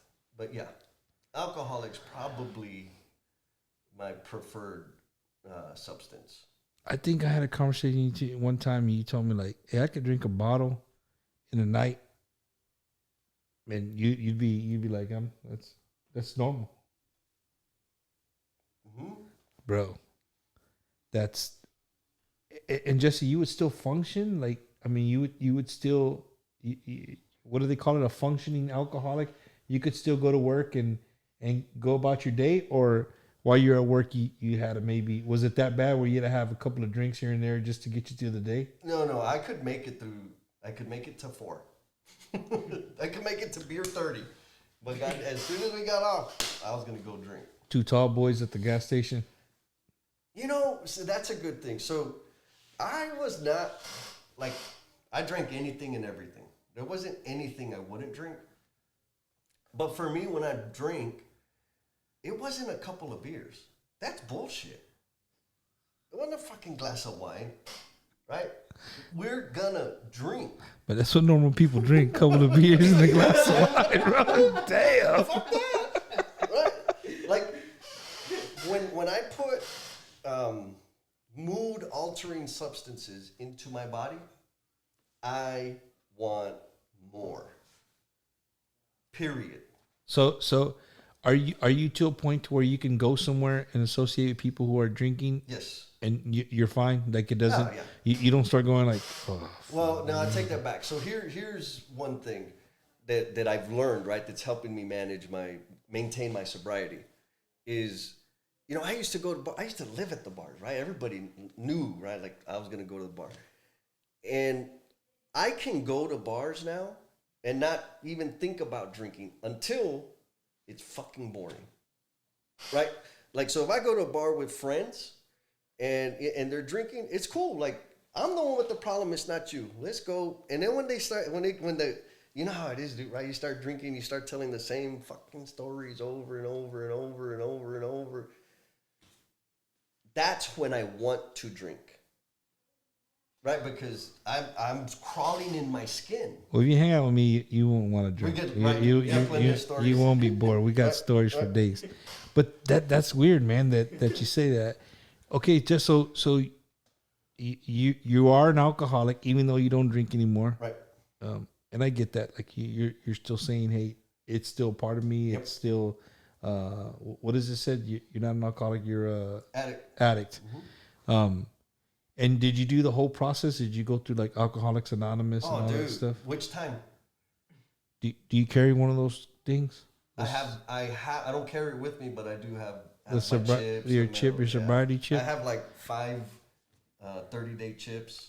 You know what, dude? I didn't know those were real. I thought that was like from the movies and shit. Well, only for super. No, one dude pulled it out and he was like, "Hey, bro, this is my sobriety." I'm like, I'm like, hey, that's real. You know, they really give that shit out. Yeah. So Rene, I'm gonna ask you, bro. Did you, when you saw your older brother going through these things, did that feel normal to you? Man, you know, I don't even know how to answer that question. I'm gonna say yes. I just never thought anything of it. Like, I remember, I thought it was kind of funny, to be honest. I can remember one time, I was watching some TV. I was watching South Park at my mom's house. I don't know how old it was. And you came home and, shoot, it was like 3 in the morning or something. And you were freaking smashed, bro. And, like, I think mom was giving you a hard time letting you in the door. And you're like, no, let me in. Hey, Rene, let me in, big boy. You don't give a damn about me. It's always about Rene. You don't give a shit about me. He was Bob from La Bamba? Yeah. Dude, I don't even remember, dude. But, like, you were just acting goofy, man. And I was like, what's going on? I didn't even know, like, that's what drunk was at the time. I don't know how old. I was young. I don't know. I just didn't think anything of it. I didn't know what was going on. I don't remember a time really it affecting me, to be honest. I don't know, man. Does that answer your question? Yeah, no, it's because you were too little. You were too little, and I get that. You just thought, hey, that's my brother just acting a fool, right? Yeah, that's how he acts every day. So how would you know, right? But just to see you, bro, to see you go through all those steps and still, do to get to where you're at today, and you said something earlier again that popped in my head is like, what makes you happy. You had a house, a 3-car garage, all that stuff. Everything that when you're little is like, I can't wait to have my own home, right? But you're right, man. Sometimes that's not it. And you know what? My wife's always told me this. Like, I don't give her enough credit for it, but she's always said, like, you know what? Sometimes those materialistic things don't mean shit, right? You can live happy in a 1-bedroom apartment, working at McDonald's. I told my kids that, like, hey, if that makes you happy, bro, you have your job. You can pay your bills. You're not knocking at my door asking me for money. And it's making you happy. You don't want to live with somebody else. You want to play video games and not be bothered. Do it. That's what makes you happy. Yep. Right? Because what makes me happy might not make you happy. Right? I like gadgets and tech and stuff. Like, as you can tell, I like buying all kinds of crazy stuff. And some people are not like that. You know what I mean? My wife always tells me, like, dude, I got shirts from high school. Do they still fit me? Hell no. But when it comes to like stuff like that, like I'll pick up a shirt and be like, nah, Charlie, I'm not paying $65 for this shit. You crazy as hell, right? But then you show me $1,000 iPad, be like, yeah, let me I need that. Let me get one of those, right? And I won't even think twice about it. That's my cup of tea, right? and it goes back to what you were saying, like needs and wants and stuff like that. But I guess once you're okay in life, you can do things like that, you know. But what I was trying to say is that it's good to see you in this role that you're in now, right? Because how many times do you hear stories of people, you know, in their family that are an alcoholic, and they can never catch a break, bro. They can never get on there. Once you think they're getting on their feet, otra vez, they fall back and they fall back and they fall back. You know what I mean? Yep. People think that it's easy. And alcohol is a drug, bro. Yeah. Just like meth and cocaine and marijuana, it's a freaking drug. We said the word marijuana. I'm gonna ask you because you're older, and then I'm gonna go to Rene. And I want to get both of you guys' take on it. Mm-hmm. What's your take on marijuana? So I'll start with, as a user, I was not a marijuana fan, right? Like when I first tried it, I was in high school, and it made me horny and hungry, right? And I'm in freshman year. I ain't got no money for food, and there ain't no girls around. I ain't doing this bullshit no more. Done. Now, if you were talking about like legalizing it and stuff, there's some economic value. There's a lot of information out there about the value it could bring. But what's your as a Mexican American male in South Texas, in your 40s, professional job? That's what I want to like. Where do you stand with it? Are you giving it a thumb? You know, not as easy as yes or no. But like, what's your take on it? Because of my everlasting struggle with substance abuse, is if you're using it because you need to feel different, don't fucking touch it. That's it. I would err on the side of caution. Don't do it. I don't understand what value it brings to the individual, how it can enhance their life. I don't see that. So from that perspective, I'm not a proponent of it. Now I want to go to the young guy who already told me, like, hey, you know, when I was smoking, you know what I mean? Yeah. You got any toilet papers? Yeah. Right. Rene is being a young 27-year-old father now, right, of 2 kids. What's your take? And I'm not here like, oh, to legalize it and all this. Right. I give a shit about the political shit, right? But what's your take on just being a part of your normal day every day? So, right off the bat, I don't use it. I haven't used it in years, right? And when I did use it, I'll tell you, like I told a buddy of mine. A buddy of mine came over some time ago, and, you know, he smokes weed, and, you know, he's like, hey, is it okay if I take a hit or whatever? I was like, yeah, but you got to do it outside. Go ahead. Okay. He comes back, and we're talking. He's like, hey, you want to come over? Nah, I'm good. I'm straight, dude. I'm not doing that anymore. He's like, okay, cool. He goes out there. 30 minutes later, hey, you know, every 30 minutes, hour, whatever. And then he's like, man, you're such a straight arrow. You don't drink. You don't smoke. What happened to you? That's what he said. What happened to you? He's like, I know you're a Christian man now, and, you know, you're a dad, and you're a family man now, but what's up? I know other family men, they do it, and they drink, and why do you have the stick up your ass? And that's what he told me. And I was like, well, let me tell you, dude, because I feel like I don't have a problem with you doing it.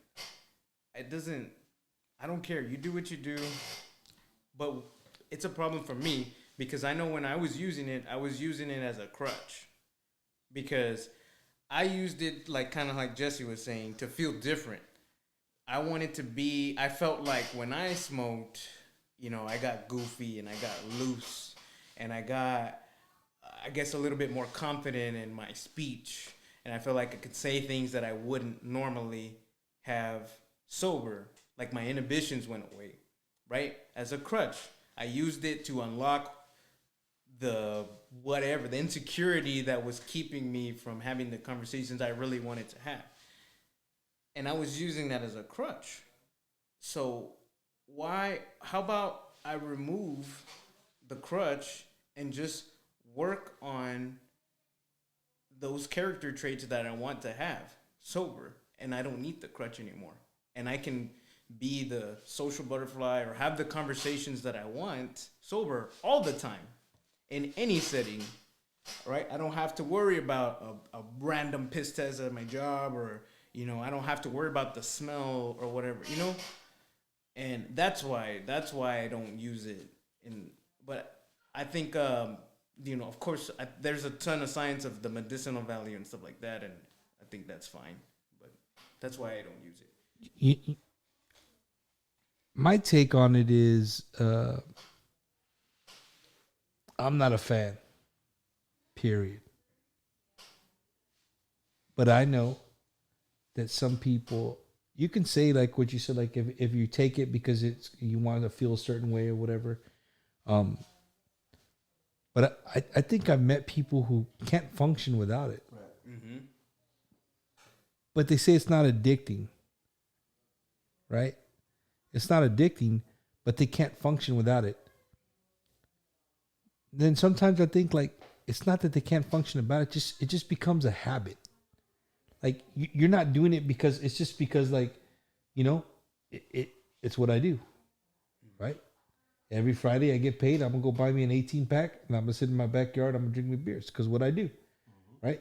But when you go out and you smoke 2, 3, 4, 5 times a day, some people, and I'm not stupid. I can sit back and like some people do it because they rather do that than drink or do some other kind of hard drugs, whatever, and they can function.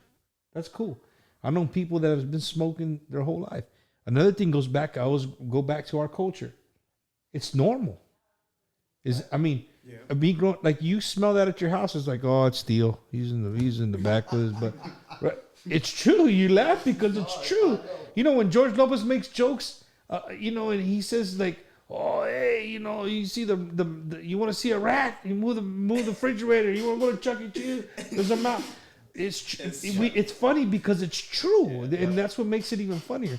So, growing up, with my, I'm not throwing my uncles under the bus. Hey, sorry, Theos, but it's part of life, especially in our culture. It's just almost like, and then you got the old ladies like they say, oh, Jesse, el marihuano. Yep. El marihuano. Yeah. No. He can't come over here. Marihuano, no. Hell no. He's not coming over here. But in reality, though, I don't know, man. I got buddies who have, battle PTSD, and they say, you know what? All the pills they give me don't do shit. Smoke a joint, and I'm good. Right? So, I don't know the word you used, the big word for what do you call it used? You said the big word. Medicinal? There you go. That medicinal purposes, right? That's without a degree. Yeah, there you go. So, I don't know. That's kind of my stand on it. I want to do a whole show on it. I want to have people like Rene, like that used to use on a regular basis, and then kind of like, hey, I grew out of it. It's not something that I need. But I'm not knocking it. Yeah. I'm gonna be like, oh shit, man, you doing drugs, bro? You doing, you know what I mean? I'm not gonna be, I don't want to be that guy. So that was my take on marijuana. I always kind of ask people, how they feel about it. We got about 10 minutes left, and I know we've jumped all over the place. Your podcast, where can they find the? Dude, we got it on every damn outlet possible, right? Apple, Spotify. So one more time, what is it called? Learnings and Missteps. Learnings, like Learnins. Correct. No G in there. No G. Learnings like South Texas. You learning. Learning. Yeah. You learning. But learnings And missteps. and missed. And or in missed. And. All right. Just because it made my email address like fucking that long, right? So I used an N instead of A and D. So learning and missteps. Yep. You can find it on all digital platforms. All digital platforms. Check them out. How many episodes do you guys have already? Tomorrow will be it's episode number 8, but it's actually our 10th episode. Cool. So, ladies and gentlemen, we come to this part of the show that I didn't tell these guys about, and they don't know what they're going to get themselves into. But before we get into it, I just put it up there. Bumper Gomez is my YouTube channel. I need to get to 1,000 subscribers to go live on YouTube and get off this Facebook, right? Because nobody likes Facebook and Twitter anymore. Yeah. I'm not gonna go there. But anyway, I think YouTube's part of that crowd too. But yeah, man, go to YouTube, subscribe, like, do all that crazy stuff you do for people's channels. I would greatly appreciate it. But yeah, we come to the part of the show, man, where I like to ask my guests a question, and the question really that I ask, and the reason I ask the same question all the time is because everybody has a different answer. Some people's answers are real short, and some people's answers are 2 or 3 minutes long, and I'm good with either, right? One of them is going to be kind of weird because, honestly, Rene, you're probably one of the youngest people I've had on my show besides my kids. I did a show with all my kids, right? But you're one of the youngest people I've had as a guest on the show. So I'm going to start with Jesse. To my left here, You got lucky. right? Oh, So Jesse, my and it's gonna be the same question. So Rene, you get a head start, bro. You get to think about you get to think about your answer, right? The question is, if you were to talk, if I picked you up and said, Jesse, you're gonna go talk to a room full of 15 to 25-year-olds. And this fits right up your alley because, we're talking about, what you do for a living and stuff. You're going to talk to a group of 15 to 25-year-olds. In the world that we live in today, and take encompass everything that we're living in right now. Think of the news, think of, stuff that's happening today, that happened, the election, everything, right? The crazy world that we live in right now in the United States. What would be your message to them? And it could be any kind of message. It could be like, hey, don't drink. Well, no, I'm just giving an example. Like, you have as much time as you need. Yeah. What would you tell that group of 15 to 25-year-olds about life in general or whatever? What would your message be? I guess I'd start off with telling them to start figuring out who they are not. Right? What does that mean? That means don't try to be somebody or try to be something. Figure out what the hell it is you ain't gonna do. What the hell it is you have no interest in.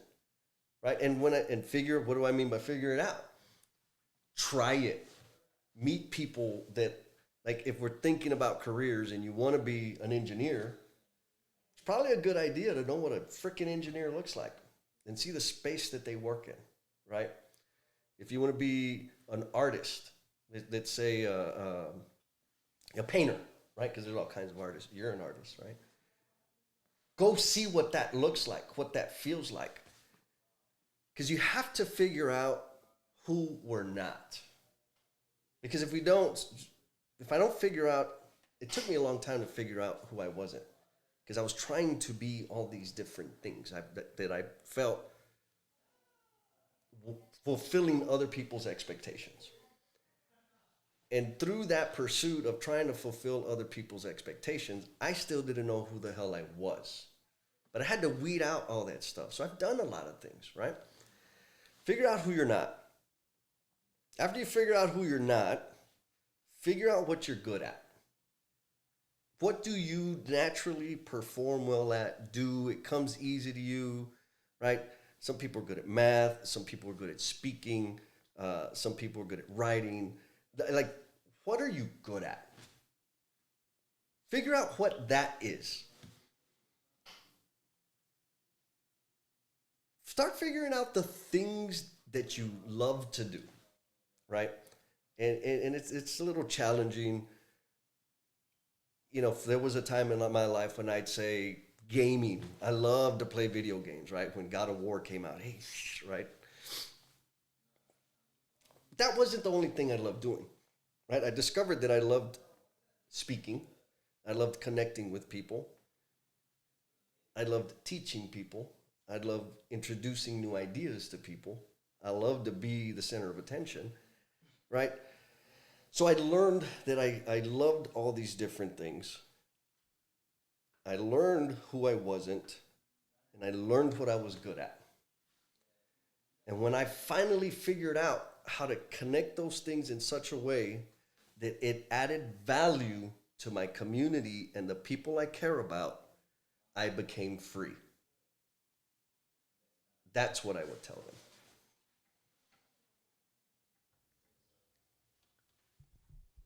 Damn, Rene. Top that. Yeah, bro.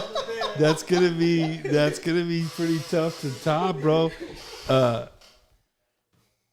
What I like more about what you said, dude, is that how passionate you were about it. Because sometimes people would be like, I would tell them, you know, this, that, and the other, but you could hear it in your voice how passionate you were about what you were saying, and that says a lot about who you are, right, and what you stand for.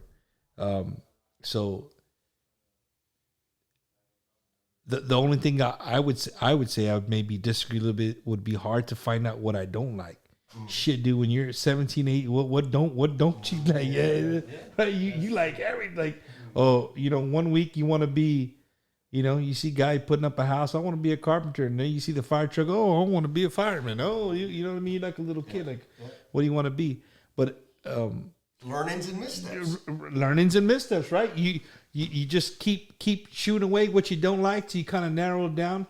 So when you do go to work, it's something that you love to do. You got it. So Rene, do I have to repeat the question, or do you think you got it? No, I think I got it. Oh, yeah. I think I got it. I would say a couple of things. I mean, first, I would say the truth. Say the truth. And this is because I feel like growing up, you know, freaking 15 years old, 25, right? That's the age range.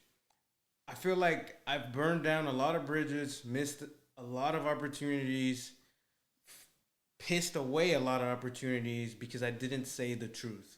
I was trying to subscribe to the life that I thought was the right thing because of what was put into me, or what somebody convinced me of was the right way, and it really wasn't what I believed was what I wanted to do or something. So say the truth. If I would have just said the truth, you know, like, hey, you know, I don't know what I want to do. I don't know if I want to go to college to be a paleontologist anymore. I wonder who could have helped me. You know, maybe my brother we could have had a different conversation. It's like, okay, cool. Well, let's talk about the options. But I was just, and that's the second thing. Live the truth. I would say live your truth. Okay, so living the truth, so stop pretending that I want to be that, you know? Why don't I just say and research things instead of, I found myself researching paleontology stuff so I can have an answer for him when he talked about it. Like, hey, what's your next plan? What's your plan for, have you looked up this and this? I was just trying, because I didn't say the truth. I was living a lie. If I would have just lived my truth and said, hey, I don't know, man. Okay, he could help me with some different thing, and then I could have just told him, like, all right, cool, and we could have talked about options about other things, right? And then the third thing I would say is you don't have to know everything right now, and give yourself a chance, because I've been in a ton of situations and a ton of areas in my life where I felt like I needed to make an important decision, and I felt this unrealistic pressure that I put on myself that you need to have all the answers and you got to know it by yourself. And that's not true. That's not real life. You know, you can humble yourself and just ask somebody. Ask somebody who knows. Expose yourself to people who know. You know, and we got the internet. There's tons of data and experience all over there screaming at you. You just have to be humble enough to know, like, you don't know already, and you can explore. And there's time, and you have time. You don't need to know right now. Figure it out, like you said. Figure out what you don't like, and figure out what you're good. Like, I mean, I hate to steal Jesse's answer, but figure out what he nailed it, man. He freaking stole it from me. And you don't need to know right now. That's what I would say. Those are both answers. You know, I don't know if you topped your brothers, but it was for a 27-year-old. Yeah. That was pretty moving. That was pretty strong. Before I forget, shout out to my tia Malicha out in Fort Worth. She's watching. Thank you, tia, for watching. You know, you guys, what you're doing, your learnings and missteps, I think it's cool. You know what I mean? Because people have podcasts and it's the subject is like everybody wants to get famous and get quick. And you know, the more that I've done this, you know, like on the weekends and stuff, I'll sit here and I'll read like how to get your podcast out there, you know what? And at the end of the day, I'm just like, you know what? If somebody listens to it, cool. If they don't, cool. You know what I mean? It's just something that I like doing, and I like having people like you and your brother, right? Like both of y'all, because you guys have a different. Your everybody's life is different, right? You know what I'm saying? Your life is way different than your brother's life. You know, to be on my show and to see a grown man choke up because his little brother is his hero, you don't hear that very much. So that's a testament to you, Rene, that's powerful, bro. That you're the younger brother, right? It's because you think about it, you know, he was like, oh, the older brother, he's our hero, right? He's, you know what I mean? But when somebody older says, you know what, my little brother's my hero, man. He's a father. He's, you know, he's doing this. He's doing that. That says a lot about you, right? And maybe at the time your brother wasn't the best father figure in a sense when he was going through all this craziness, right? But through all the trials and tribulations, you have found a way. Whether it's easy or whether it's hard, you pick yourself up. You've dusted yourself off probably more than once.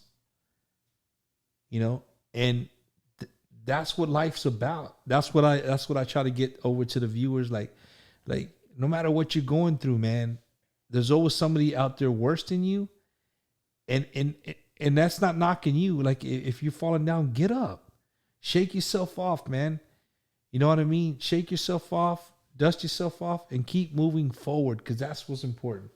You got to keep moving forward, regardless of what it is. Just don't go backwards. Keep going forward. Going forward means, you know, we can think in a sense it means going straight. I can promise you those 4 letters are going to come across again, and it's called life, and it's not going to go straight. It's going to go left. It's going to go right, but you're still moving forward. You might be moving forward to the left. You might be moving forward to the right. And in Jesse's case, you might be doing hula hoops, right? But you come back around. From Jesus Alacron, shout out to Jesse and Rene. Great seeing you doing well. So, man, yeah. So, Cool, man. let me star his comment and put it up there. Well, you know what? That's one thing that we do that I need to touch on is I've been fortunate to have amazing people in my life, scattered throughout my life. And the Alarcon family represents amazing human beings that believed in me, trusted me, supported me, put up with my shit, right? And like, so when I say I got to stay on the south side because I owe them. There's a lot of people that helped me stay alive and helped me not quit. And I owe you.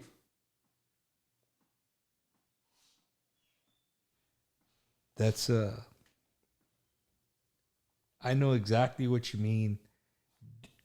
Can't put myself in your feelings, but I know what you mean. You know, I could hear it in your voice that, you know, being where you come from really means a lot to you, right? And you're not gonna stop being who you are. It's part of who we are, right? No matter where you can move to Beverly Hills, you're still gonna be a South Sider from San Antonio, bro. You know what I'm saying? You're probably gonna have a car parked in the grass, and the HOA is gonna tell you like, "Hey, bro, the car doesn't go there." Well, in the South Side of San Antonio, we can put our car anywhere we want. You're not the boss of me. You're not the boss of me. But you know what? I'm glad you said that, because you know what? That would be a great show. If I could get all the Alecons and even the mom and dad. Yeah, man. Amazing. That's an American story right there, bro. Boy. Oh, So Jesus, Marty, if y'all watching, hey, you'll be hearing from me soon. Yeah, you'll be hearing from me soon. You know, and he's watching. He's like, God works. God works. All said and done, when life's cross paths, brothers on earth.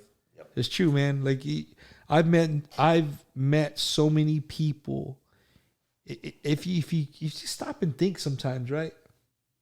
If it wasn't for me, sometimes I think, like, I see some of my friends' kids, and I'm like, you know what? If it wasn't for me or my wife, if I didn't know this person, and my wife didn't know this person, these two people would have never met. This family would have never happened, right? It's weird, bro. It's life, right? It's life. So that's a great thing, man. It's a great thing. But gentlemen, I want to thank you, man, for you guys giving me 2 hours of your Wednesday that you could be doing, you know, being with your family, and you could be doing whatever Jesse does on Wednesdays. I don't know. Wheel of Fortune, Jeopardy. Well, I don't know. I got mirrors all in the. Oh my god! So, to the people watching, you know, before I go, I have to talk a little bit. I'm not ignoring you guys at all, because you're still part of my show. But if you guys see my Facebook post, man, don't get butthurt. It's just. If you don't know me by now, I just really love just ruffling people's feathers, man. I mean, if you don't know that, like, I don't know what to tell you. I believe 98% of the stuff I put on there. 2% I don't believe, but I just put it on there anyway to piss you off. But it is what it is. But, you know, tonight before I go to bed, though, I want to show this out there. I went and bought this just today. I mean, I don't know why, but I went out and bought this today. I'm gonna have me. And not in front of you, Jesse, because I'm gonna respect you. I'm not. That's why I didn't drink it during the show. But to those of you who are still hanging on there it is. I'm not gonna drink the black cherry today. Black cherry Bird Dog. My buddy in Florida got me on this stuff. The Bird Dog black cherry flavored whiskey. Not doing it today. But the one that I am gonna do today, the one that I am gonna take a big drink from today, is the Bird Dog Peach. All right. Flavored whiskey, peach flavored whiskey, and it's Wednesday. It's a peachy day. You know, so in the whole Wednesday of being a very peachy day, I'm gonna have me some peach whiskey, right? Because you know what a courtesy flush is? Yeah. Sometimes you gotta flush twice, bro. Yeah. You know what I mean? Sometimes you have to flush twice to get your point across, right? And get rid of that shit out of that bowl, right? So I'll leave that right there. And just giving everybody a hard time.